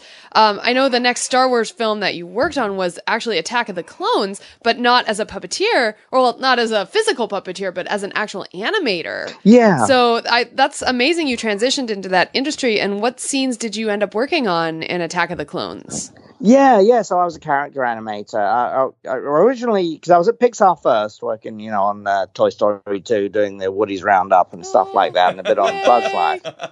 So I did that first. But I'd heard, from my inside sources that Yoda was going to be CG for episode 2, and I thought, well, hang on, I know how Frank moves his characters. Mm-hmm. I've doubled for Frank with Fozzie and things like that. So I knew how he moved, how he held his arm, why these characters, why Yoda moved the way he did was due to the certain sort of positions and tensions of certain muscles in his arm and hand, and the reasons behind it. So knowing what was happening on the inside, I thought, well, I know how to make him look good on the outside, to make him move like Yoda does move. So I thought, I've got to get to ILM and sort this out before it's too late. And so when I first went there, they showed me the test. I think a bit of it is seen on maybe one of the documentaries, actually, but there's like a sort of a low-res faceted Yoda head, and it was like a little test that they'd copied from Empire Strikes Back scenes, where they'd copied Yoda's movement onto CG, and they showed that to George, and that's when George says, okay, we'll do Yoda as CG this time. So I was in their ILM's training room, where there's like, I don't know, 20 of us in there or whatever, I'm not quite sure, which I believe was coincidentally the old creature shop from Return of the Jedi, but now it was their computer training room, and which is quite odd to think that Nien Nunb was sculpted there and born there. The circle is now complete. So let's see. But I got pulled out of training halfway through training because someone had left Jurassic Park 3 early, and there were a person down. So I actually got pulled onto Jurassic Park 3 for 6 months to animate dinosaurs. And so by the time I got back onto Attack of the Clones, the Yoda stuff had pretty well already been well underway and was established, and they had the machinery going, and so I didn't really get to influence how he moved and how he was rigged, how the model was rigged, because I had certain ideas with how the face should be and how it would be controlled, almost like an animatronic head in a way, instead of an animated character. So I did a little bit of Yoda. I did some Geonosians, pit droids, some of the other creatures. I can't remember what they were called now. Not a whole lot, but yeah. So I wasn't really able to sort of make the difference that I wanted to on that. After my year was up, they said you can stay on if you want, and I thought, well, I think the next thing they were doing was Ang Lee's the Hulk, and I would have animated some Hulk stuff, and I thought, well, that's just sort of digital sort of stunt physical stuff. It didn't feel like character acting so much to me, it's all just physics and throwing things around and stuff, and it just didn't appeal to me. So, and I knew that there were a lot of other animators that would have, they wanted to stay there ahead of me. So I thought, well, let them have the job, and I decided to leave after a year at that time. So that's kind of how that went down.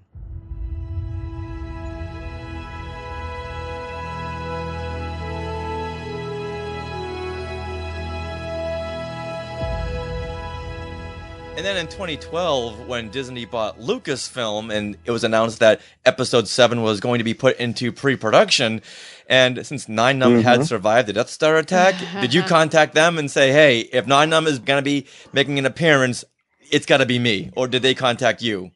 Yes and yes, actually. Yeah. I mean, I thought, okay, great. Now that Disney's got this is actually the best news for the franchise, really, because I knew that they had the best distribution, the best chance of making a success of this. Saw it immediately. Well, a lot of people like saying, oh, no, they're going to spoil it. And some would still argue they did, but that's neither here nor there. But I was very excited, and I thought, this is great news. This is the best thing that could ever happen to Star Wars, and I still believe that. And I was excited. And I thought, well, okay, if they're gonna do the final 3 trilogy after all, then theoretically I could be around, or Nien Nunb could still be around, and I'd rather it be me than someone else while I can still do him. I wanted to perform Nien Nunb in the prequels, and that never happened. So I thought, okay, what can I do? I didn't really have any really sort of connections with Lucasfilm at all, except for one. George? Indirect. It was an indirect connection. Over the years, I'd done a couple of bits with. There's a musician called Thomas Dolby, and he did. She Blinded Me with Science. He was known for that, and Hyperactive, and Howard the Duck. Well, and of course Howard the Duck, Lucasfilm. Exactly. How can we forget that? Oh no. Which is brilliant. His stuff in that was great. So I'd worked with him in '89 doing a piece on a Henson show. And then I worked with him. It was his first music video in 20 years on a music track called Toad Lickers. So this would be 8 years ago, something like that, or 7 years ago. So I did all the puppets for that for him as well. So anyway, he's friends with J.J. Abrams. Oh, well, there you go. Yeah, right. So what I did in my true Quinn fashion was I made a web page that basically explained who I was, what I'd done, what my history was, and what I would like to do. And it was just a single page, everything on there.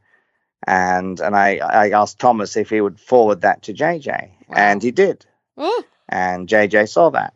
And it was about, I don't know, gosh, probably less than a month later, I got a call about performing Nien Nunb, but this time as an animatronic mask. Would I be okay with that on episode 7? So and they also found Tim Rose as well, the original, of course, who was the original Akbar. So they wanted the us back as legacy characters for the fans. Yeah, and that really made a big difference too. It's a nice thing. I mean, sure, they could have used someone else, and people might not have known the difference, maybe. But it was a very respectful. But that's JJ and even Kathy Kennedy too. They're very respectful to the legacy and to the fans and to the they enjoy that as well. So they may have found me anyway, just as they found Tim. But I'll never know, I guess, unless I ask Kathy herself. Well, once again, that is the Mike Quinn Motor we've been talking about. You made it happen. Yeah, we can learn a lot from you. Yeah, well, I was going to...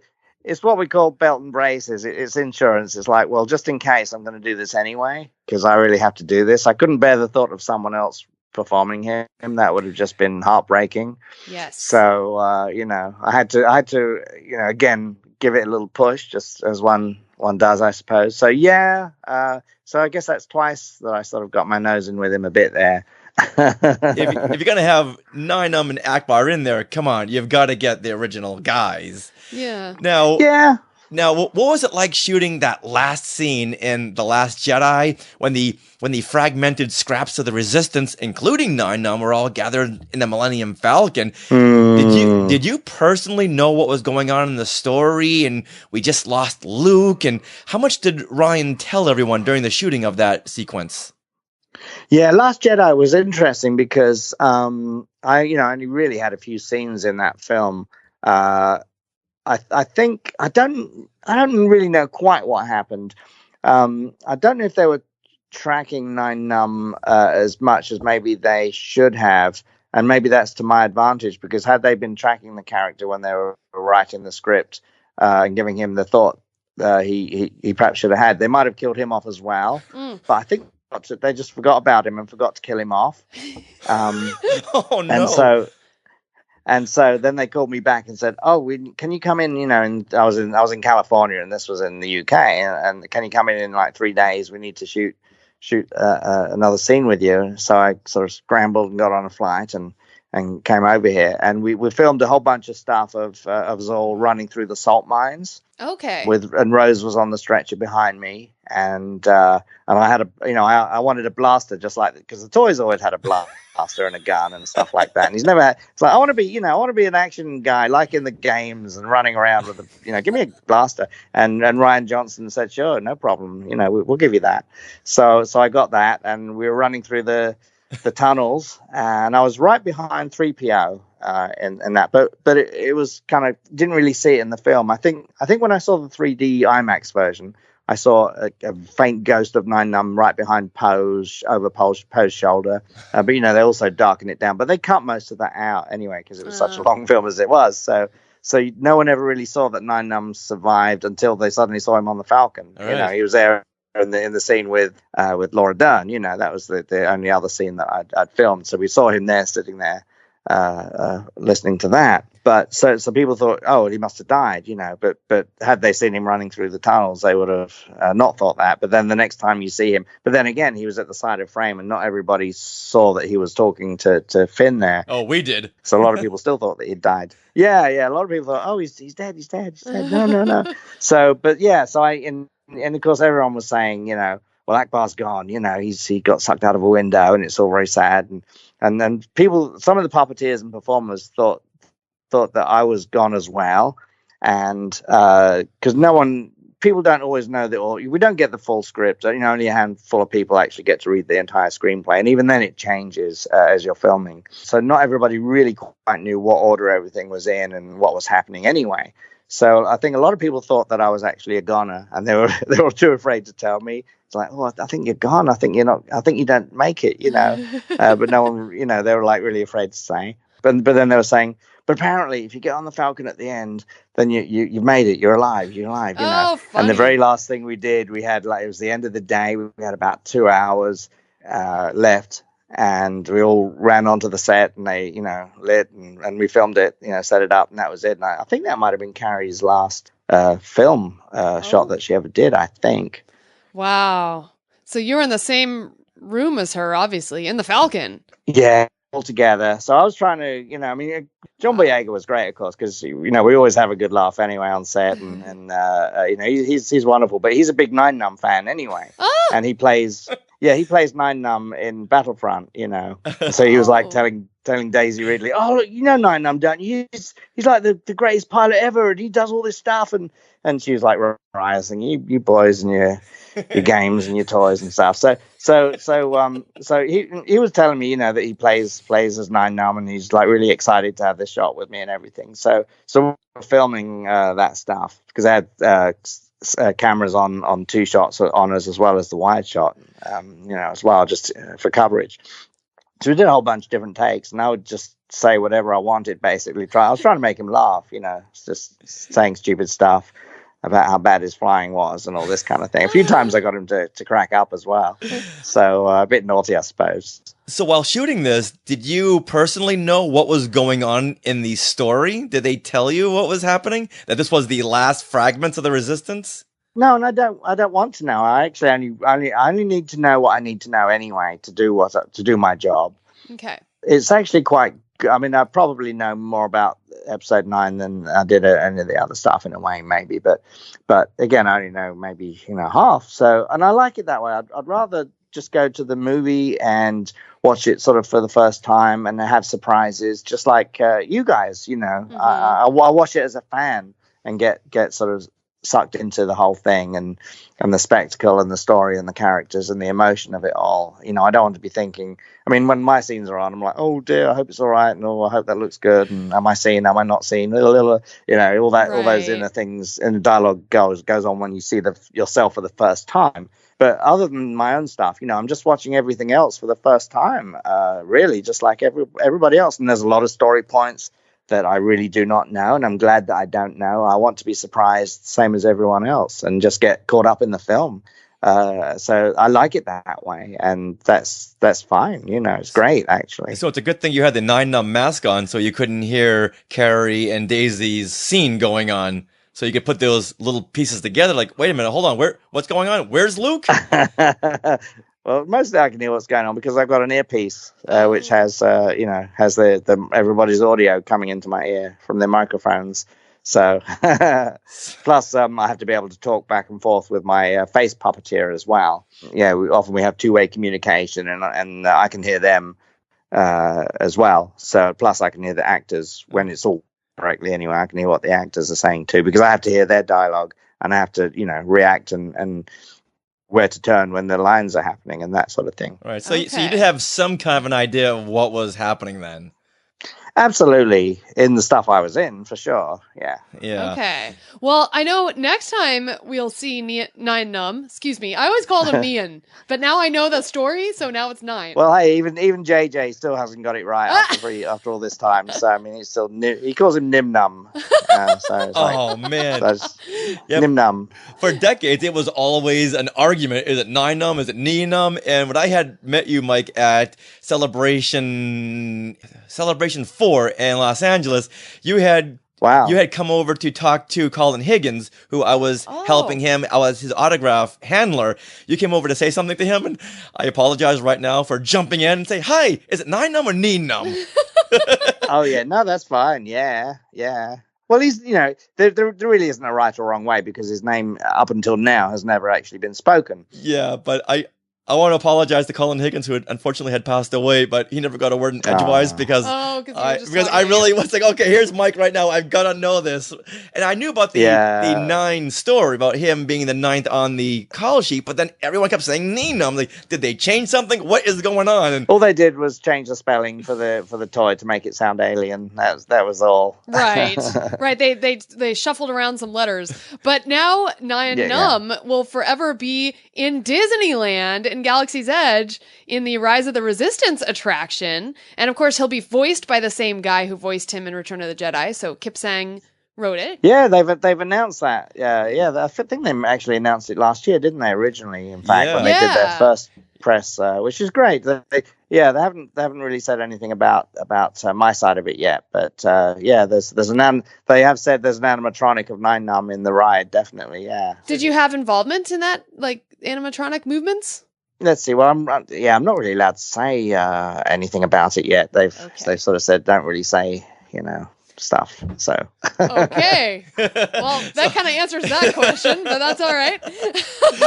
You didn't say anything at all. No, but not really.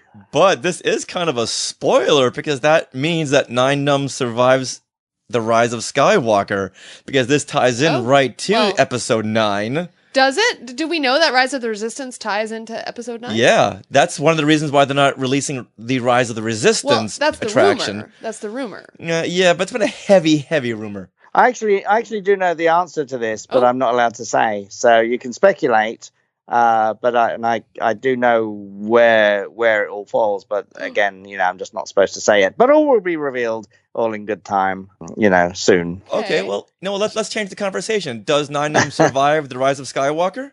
Well, let's put it this way. Now, after poor old Akbar's demise, that everybody was upset about how sudden it was and how he just didn't get a good send off and things. I mean, to me, anyway. People, would they dare do that again to Nien Nunb? I mean, you know, would they dare do that? Yeah. Anyway. Exclusive. I don't know if they would do that. Also, okay, here's another question. Would they be able to have Rise of the Resistance working before Episode 9 comes out or after Episode 9 comes out? Or is it just sort of a generic, you know, time that's not specific to the stories? Oh, that's not what we hear. Okay. All right. So I think you spoke volumes with that Akbar analogy, and we really appreciate that. Yes. Now, you know what? I want to talk to you about fans.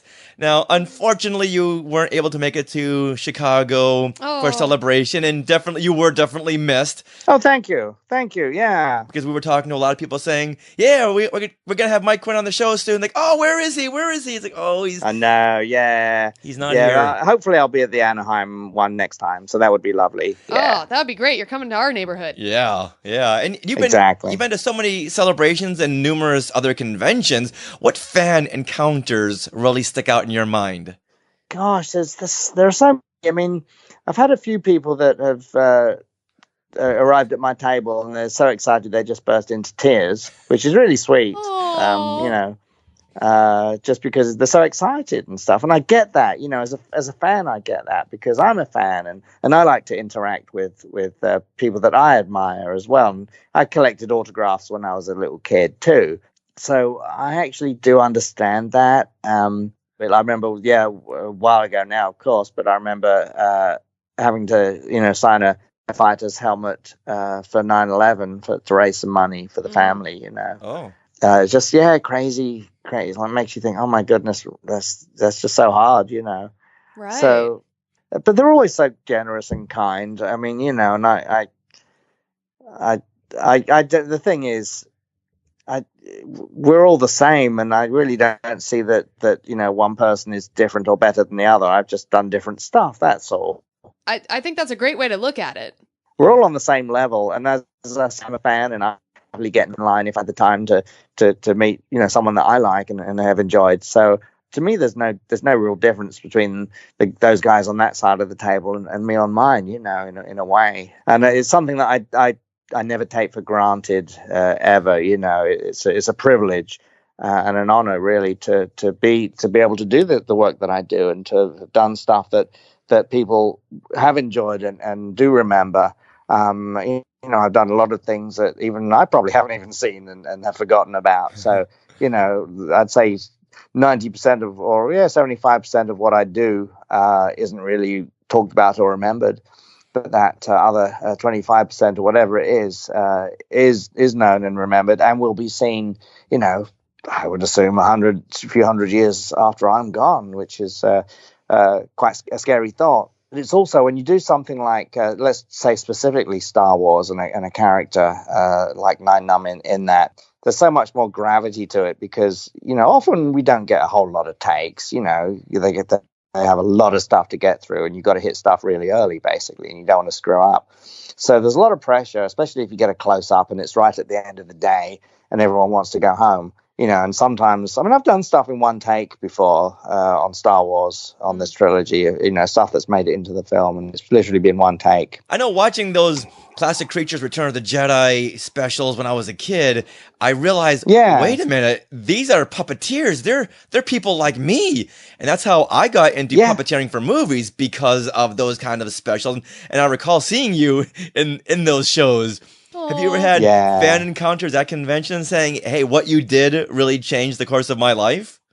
Yeah, a lot of people do. And it's what's nice is, a lot of times they'll refer back to specifically things like Return of the Jedi, but also Labyrinth and Dark Crystal specifically as well, which is really nice to think that those sort of obscure, one-off kind of anomaly type films, are still remembered to this day, and now they're on Blu-ray and 4K, and they're being projected at special screenings at the theater again. And you cannot imagine 30 plus years ahead in your life timeline. If you think of your life 30 years from now, you can't, right? You just can't. Right. So there's no way that I think Jim would have ever thought that these films would still be enjoyed and loved and inspiring people 35 years later, or at least 35 years on.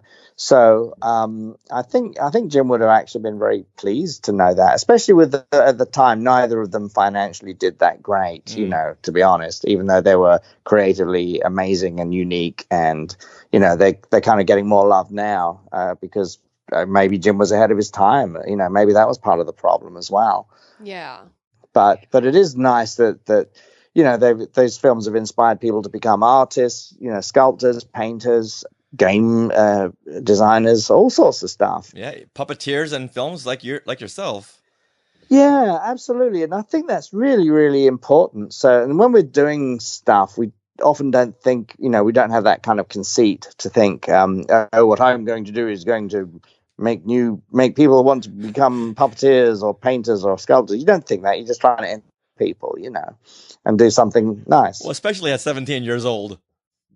Right. Yeah, it was. But yeah, at any age, really, But if it is something that has some merit, then something magical happens then. I don't know what it is, but when someone gets inspired and gets, wants to get inside that and gets caught up in that world and like, oh, I want to do that. How can I do that? How can I, paint like Brian Froud, or how can I make these creatures, or how do I create a TV show or a film or whatever.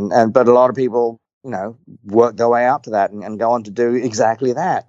And that's amazing. That's somebody's imagination gets sparked and off they go down on this journey that changes their entire life, basically. Yeah. So that's the thing, when you do one, and this does seem to be true when I look back, when you do something, it does have a ripple effect, and we're not always aware of that at the time. But I think things ripple out sort of infinitely, and we don't know where they go and where they end. But we all have influence, in fact, with everything that we do and everything that we say. And so that's why it's important to be conscious of that, Yeah. Absolutely. And speaking of inspiring and influencing people, you have a book, Talk to the Hand, My Incredible Magical Puppeteer Journey to the Stars. And we'd love to hear about this. And congratulations, by the way, on surpassing your Kickstarter goal. Thank you. Yeah. I mean, I was going to wait a bit longer, to be honest, because I thought, well, I haven't really done my big thing yet. I don't really feel I've quite reached it yet. I'm not the big guy that writes the book. Really? Wow. I don't feel that. And so I was going to wait a bit longer, and people kept saying, when are you going to write about, your work? And people kept asking. Well, I suppose I could do something if that's what, do people really want that? And then I think I did a poll on Facebook asking, do you want to hear just about the work stuff, or do you want to hear, some more autobiographical stuff about what made me, who I am, and then how that affected the work, and then the work as well. And 2 to 1, the answer was basically, yeah, we want everything. so okay, I can't just talk about the jobs. I have to sort of talk about me as well. So I thought I'll go with the, if it's a 2 to 1 weight, then that's where I'll go. So so I actually outlined something a long time ago and then just sort of left it there, and now it's quite different again. So it's an interesting process. What's good is because I gave myself until on the Kickstarter, I told everybody September roughly for their printing.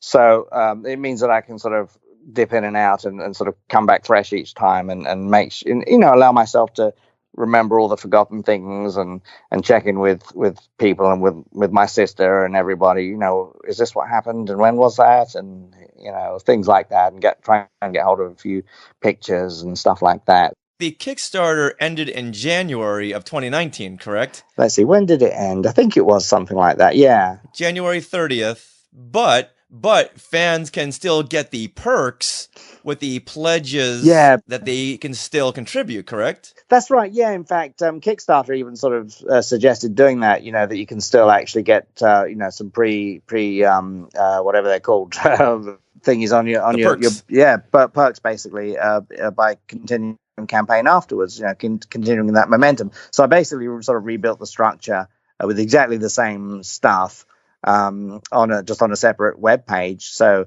and that if people want to know, that's at secretsofpuppetry.com / talk to the hand. Should find it, I believe. There might be some weird dashes in between talk to the hand there, but anyway, secretsofpuppetry.com / talk to the hand. And I think right now I've got my there's a counter on there that said backing ends in and it's zeros, but ignore that because there's all green buttons that say you can back this reward, and one's to the USA and one's to the rest of the world, and they can pick whichever country they're in. If they live in the USA, they can pick the USA button, and if they live not in the USA, then they hit the rest of the world button. But all the pledges are exactly the same. Everyone goes onto exactly the same list, and at some point I'll have to close down the. And it takes you to secure shopping carts, but at some point I'll have to close that down when I actually get my printing happening for real, of course. So. All right. But this is a first edition, and they can get they're signed by me, and they'll be shipped out by me by hand as well. When do you expect the books to ship out? So that's what the September date is, basically. Gotcha. So that, Gotcha. You're on a mission. Basically, gotta finish this up. yeah. So subject to what else is going on, up between now and then, of course, which does affect things a little bit. So yeah, we've got season 2 of Kidding with Jim Carrey was renewed. So I start that in at the end of May, basically. That's exciting. Yeah. Okay. Will you be working on the new Muppet and Dark Crystal series as well? Well, the Dark Crystal series finished, was it November or late last year? And it was filming the same time as all the Star Wars stuff. So, they kind of overlap with each other. So that wasn't really that practical. I had to sort of be available for Star Wars, really, and for my character in that. Oh, yeah. But I hope it does well, and I hope it goes to a second season. I don't know when we're going to see the Dark Crystal series, but maybe in the autumn, fall, perhaps. I'm not quite sure when it's ready. They say 2019. Yeah, originally I think I'd heard July, but I think that's not happening now. I think it's got back a little bit. But it's 10 one-hour episodes, I think. Oh, cool. I hear it looks good. So, yeah, fingers crossed.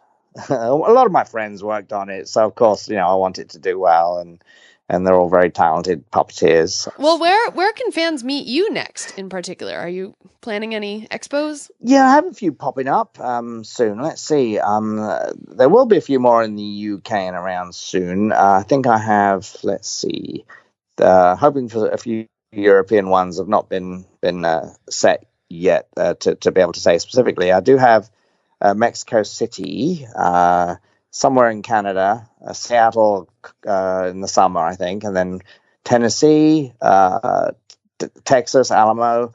I'm forgetting one. There's another one somewhere. So I haven't sort of put them all up yet on I suppose I need to make some sort of a page or a site or something so people know. Yeah, I was going to say. Put some events. In all my spare time. So,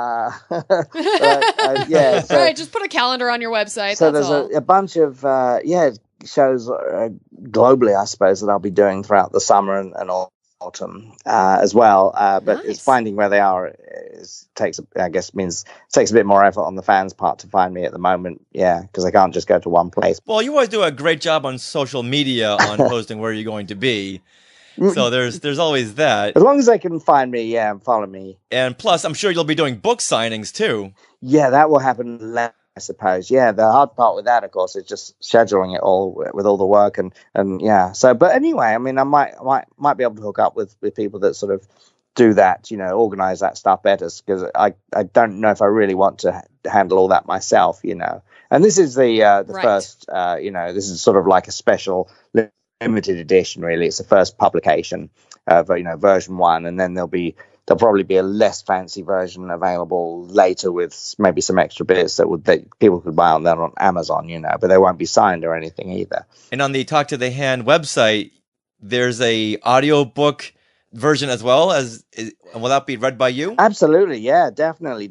Oh, of course. Yes, I will indeed. I have to do that. Read my own book. That's awesome. Yeah, that's going to be fun. Absolutely, that's good though. Yeah, I enjoy that myself when I'm spending hours and hours driving in a car. Pop on an audiobook. It's fantastic. Or traveling, in a plane or whatever. It's brilliant. Oh. That's all part of the fun. That's the only way you can get through Los Angeles traffic. Yeah, right. Yeah. So now, before we wrap things up here, what career advice can you give fans who want to go into puppeteering and animation as a profession? Oh my goodness. You know what? If there's anyone to ask, it's you. Yeah. Well, there's a lot of things to say about that, and I suppose I should put that in the book. But in the meantime, I would say don't give up, because the few that do actually succeed and make it, whatever that means, are the ones that just never gave up. They just kept going, kept trying. Educate yourself. put yourself in front of people that are doing that already. Try to be among and around people that are already doing this, so that you're not just sort of in a void on your own, trying to figure out how to invent the wheel. Attach yourself to people that are already doing this. Be the squeaky wheel in a way, because that's what will get attention, and in the nicest possible way. But don't let people forget you, and keep learning it and expanding your knowledge and experience. Be useful to them, because then that will get you hired, basically. Yeah. And be that squeaky wheel on the Mike Quinn motor. Well, that's the thing, in the nicest possible way. Be really annoying, and don't let them forget you. As Jim said, it's like, well, he's here all the time anyway. I suppose we better just give him a job. So nice. There you have That's it. awesome. You've got to be there. You've got to But be also, there. you know what, though? Some of this stuff really is hard, and I think you do have to really want to do it intensely.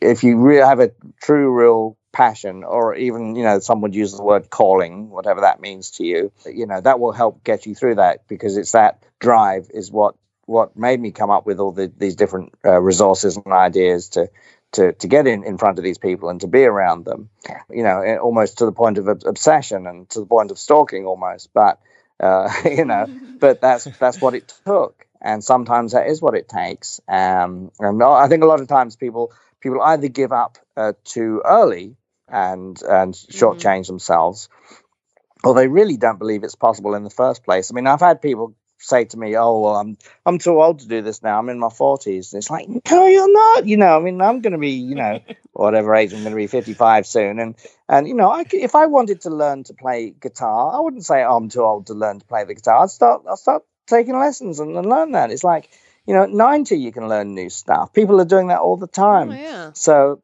sometimes it's people are preventing themselves from achieving those dreams and those goals.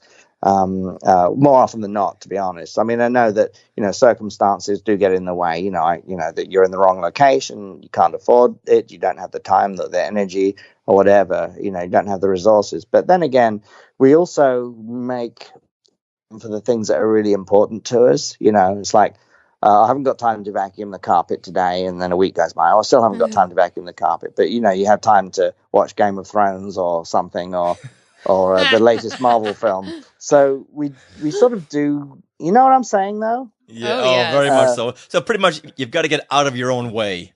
Yeah, and exactly. And because I think we, for the most part, at some point, in some way or other, most of us can actually achieve what we would dream to achieve, but we often don't get there. And even for myself, had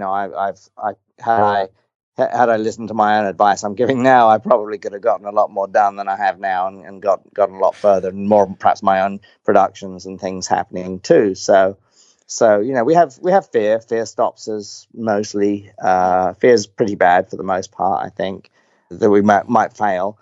Failing is actually, now finally I'm like, I don't mind failing, because that's when I learn the most. Right. Yeah, builds character too. I've failed on film, and everyone gets to see me failing every time they watch certain things. It's like, and I watch it, and it's like, oh, that was rubbish. Why did I do that? But there it is. But that's how I learn. That's how you get better. So So don't be afraid to fail, and don't be afraid to look silly, and don't be afraid to take chances, and don't listen to anyone else, basically, unless they're going to help you. Then by all means listen to them. But most people will be like, "Oh, are you sure?" And people often will put doubts in your head. So yeah, get out of your own, and just really be clear about your goals, and if you're driven enough, you'll find a way. And that's not to say that you might get part way and then change your mind, and that's fine as well. So actually, I don't want to do that, but this sounds really good. I want to do this now, and that's fine as well. That happens all the time too. It can be a great life out there, especially from a creative point of view. Absolutely. And new avenues and opportunities are opening up to us now, with the world getting smaller, and new ways of serving entertainment to people that are still being created. And for the smaller setups and indies, I think, to actually do quite well, and you can niche down, as you would say in the States, I guess, to your very specific audience now, instead of having to paint with broad strokes like you used to have to do on network television. So, everything had to be common denominator, but now you can be very specific about your art, your paintings, your shows, films, music, or whatever you do, your books, whatever, writing. So it's a really great time for a creative person. And I think there's almost no excuse now to not try and not, there's no excuse. Boy, this sounds like a spin-off book for you. The Mike Quinn philosophy on how to succeed. Yeah. Yeah. How to get ahead. I think so. If the Skywalkers out there want to get a hold of you, how can they reach you on social media? Yeah, let's see. Mostly I'm on Twitter, but I don't really pay much attention to that. So the two I most pay attention to at the moment are Facebook. I got a few Facebook pages. Type in Mike Quinn, they'll find me. My personal page is pretty well filled up. I get a lot of requests, but I can't really accept them anymore. But I do have a Mike Quinn, official fan page, which is virtually the same, and I manage that as well myself. So that is endless. So that's the one to join, really. And I'll post what shows I'm appearing at and things like that as well on there. And also Instagram, which is actually just right now, it's Secrets of Puppetry is the Instagram that I'm using. So, perfect. So they can find me in those two places. I'm fairly accessible, actually, and not that hard to find. Yeah. Right, yeah. Well, Mike, I got to really thank you for coming on Skywalking Through Neverland. This has been a huge, huge honor. I've wanted to talk to you since I saw you in those Classic Creatures Return of the Jedi specials when I was 14 years old. Great. Well, thank you so much. Yeah, it's been great talking to you both, and thank you for the awesome questions and interaction, and that all makes me think as well, of course, as to why I'm doing this and why I'm here and what's it all about. So it's all good for me as well, so I enjoy it too. But hopefully if it can either entertain or help someone else, then all the better. But thank you very much for having me on the show, and I'll hope to see you all again very soon, right? Yes. Absolutely. See Hopefully. you. Yeah. Anaheim 2020. Yep. Woo! Yeah, at the latest, right? Yeah. Absolutely. It'll be here before we know it. Yeah. Good. I hope so. Thanks. Yeah, thank you. Cheers. Well, that wraps up episode 247 of Skywalking Through Neverland. We'd like to thank Mike Quinn for coming on and joining us today. Yes, we'd also like to thank Christy Morris and Teresa Delgado for joining us. And we'd like to thank all of you Skywalkers for listening and watching right now live. Thank you, face huggers. We'd also like to thank our sponsor, Small World Vacations. And once again, this magical vacation planning service is free of charge. So head to smallworldvacations.com for a no-obligation price quote today. And tell them that Skywalking Through Neverland sent you. You're skywalking to Small World Vacations. Now, as a reminder, there's the new Skywalker's Rise t-shirt design, and TeePublic just started another sale right now through this weekend, so May 15th through 19th, and Bryn, she bought a hoodie of the Skywalker's Rise design. She sent us a text message yesterday, and we were like, oh my god, it's so cute! So head to the Support Us tab on skywalkingthroughneverland.com and click through the link to TeePublic. So thank you to Bryn McKinnon and everyone else who had bought one of these shirts and showed us pictures. Oh, I know. It's really cool to see the pictures. Yeah, share your pictures, you guys. Share your Skywalker selfies. Oh, we'd love to see that. Yeah, hashtag Skywalker selfie on Instagram or Twitter, and we'll share it as well. So we'd love to see you. And coming soon, we're going to have a brand new Skywalking Through Galaxy's Edge t-shirt. We are? Yes, we are. I'm sorry, it's already out there. It's already out there. Oh, no. I can't take it back. Now it's got to be done. I'm so sorry to put you in this position. Oh, my goodness. All right. Well, before I do that, I want to thank everyone who is part of the Skywalking Force. If you would like more Skywalking Through Neverland in your life, then check out skywalkingforce.com. We have extra content, we have questions, and a community just for you right there. And you're also helping support the ever-growing Skynet. And we just put up another Skywalking Force exclusive episode, or we're about to right now, which is a commentary track to Disney's Aladdin. Oh, that was so much fun. It was. We recorded it last night, and because of your help, we got binaural microphones, and we're going to use those to walk around through Galaxy's Edge, which is going to be super awesome. And our exclusive episode, we're going to be walking around Galaxy's Edge using those binaural mics, so yeah. So if you don't know what this is, it records in 3D sound. Yeah, it's basically, it's like little microphones in your ear that you wear right in your ear, and we were testing them out yesterday. And I was sitting in my chair with it recording, and I got up and I walked around the house. I walked outside.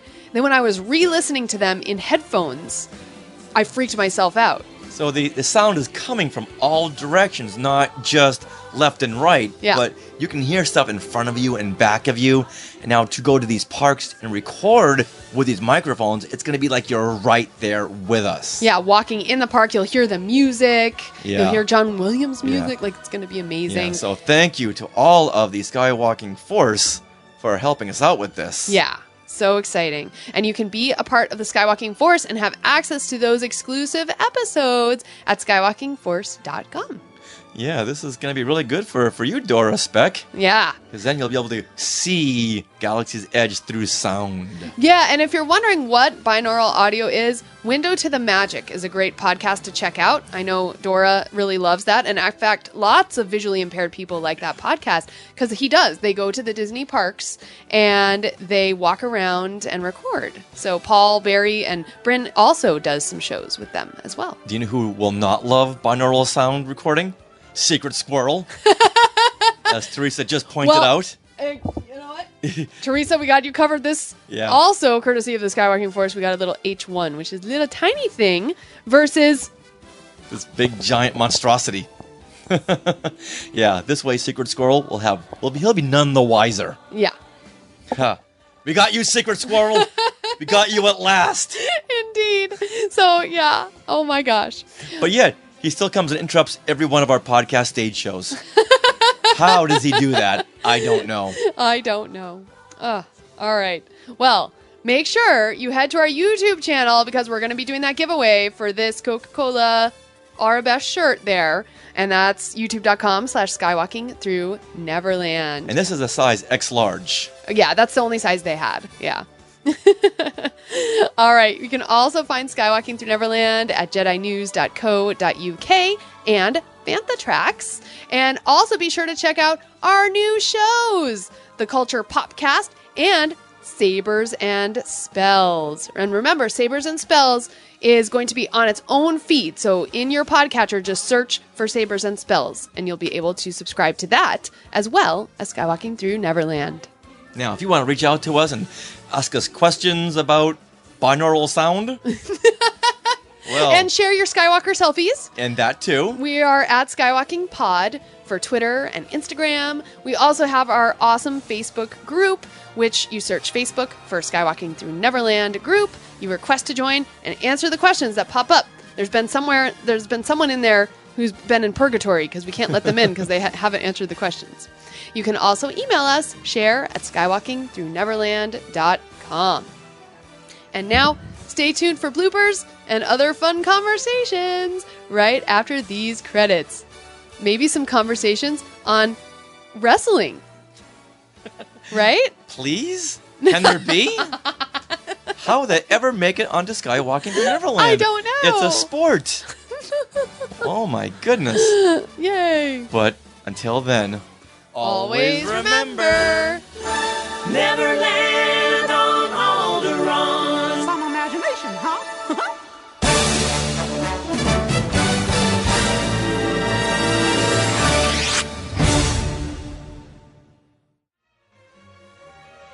To our Skywalkers and Tweetwalkers, thanks for listening. Skywalking Through Neverland is created and produced by Richard and Sarah Woloski.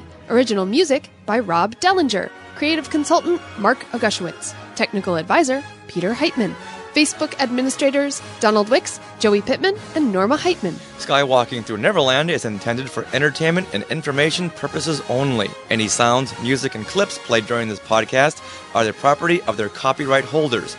All original content is property of Skywalking Through Neverland, all rights reserved. Sorry, had to be said. Now, also on this episode, we have a special special Skynet announcement and introduction to our new sponsor. But first, why am I doing this wrong? We didn't put the and here. It worked the first time. Okay. No, it didn't. Yes, okay. it did. Yes, it did. No, it didn't. Pricing on a Disney vacation. Oh my God. So their agents work on your behalf to secure the best. Wait, that wasn't me. That's someone else. You got the wrong person. No, I'm just kidding. It really is me. Yes, Tim thank you. Rose, Yes, is that you? was nice. That's where the editing comes in. Okay. Yeah, no worries. Yeah, exactly right. It's good, isn't it? I like that. But you must be inundated with the Tale of the Bunny Picnic. They must want to know all about that. All about the tale. Well, that was my first speaking role. Yeah. Oh, really? In fact.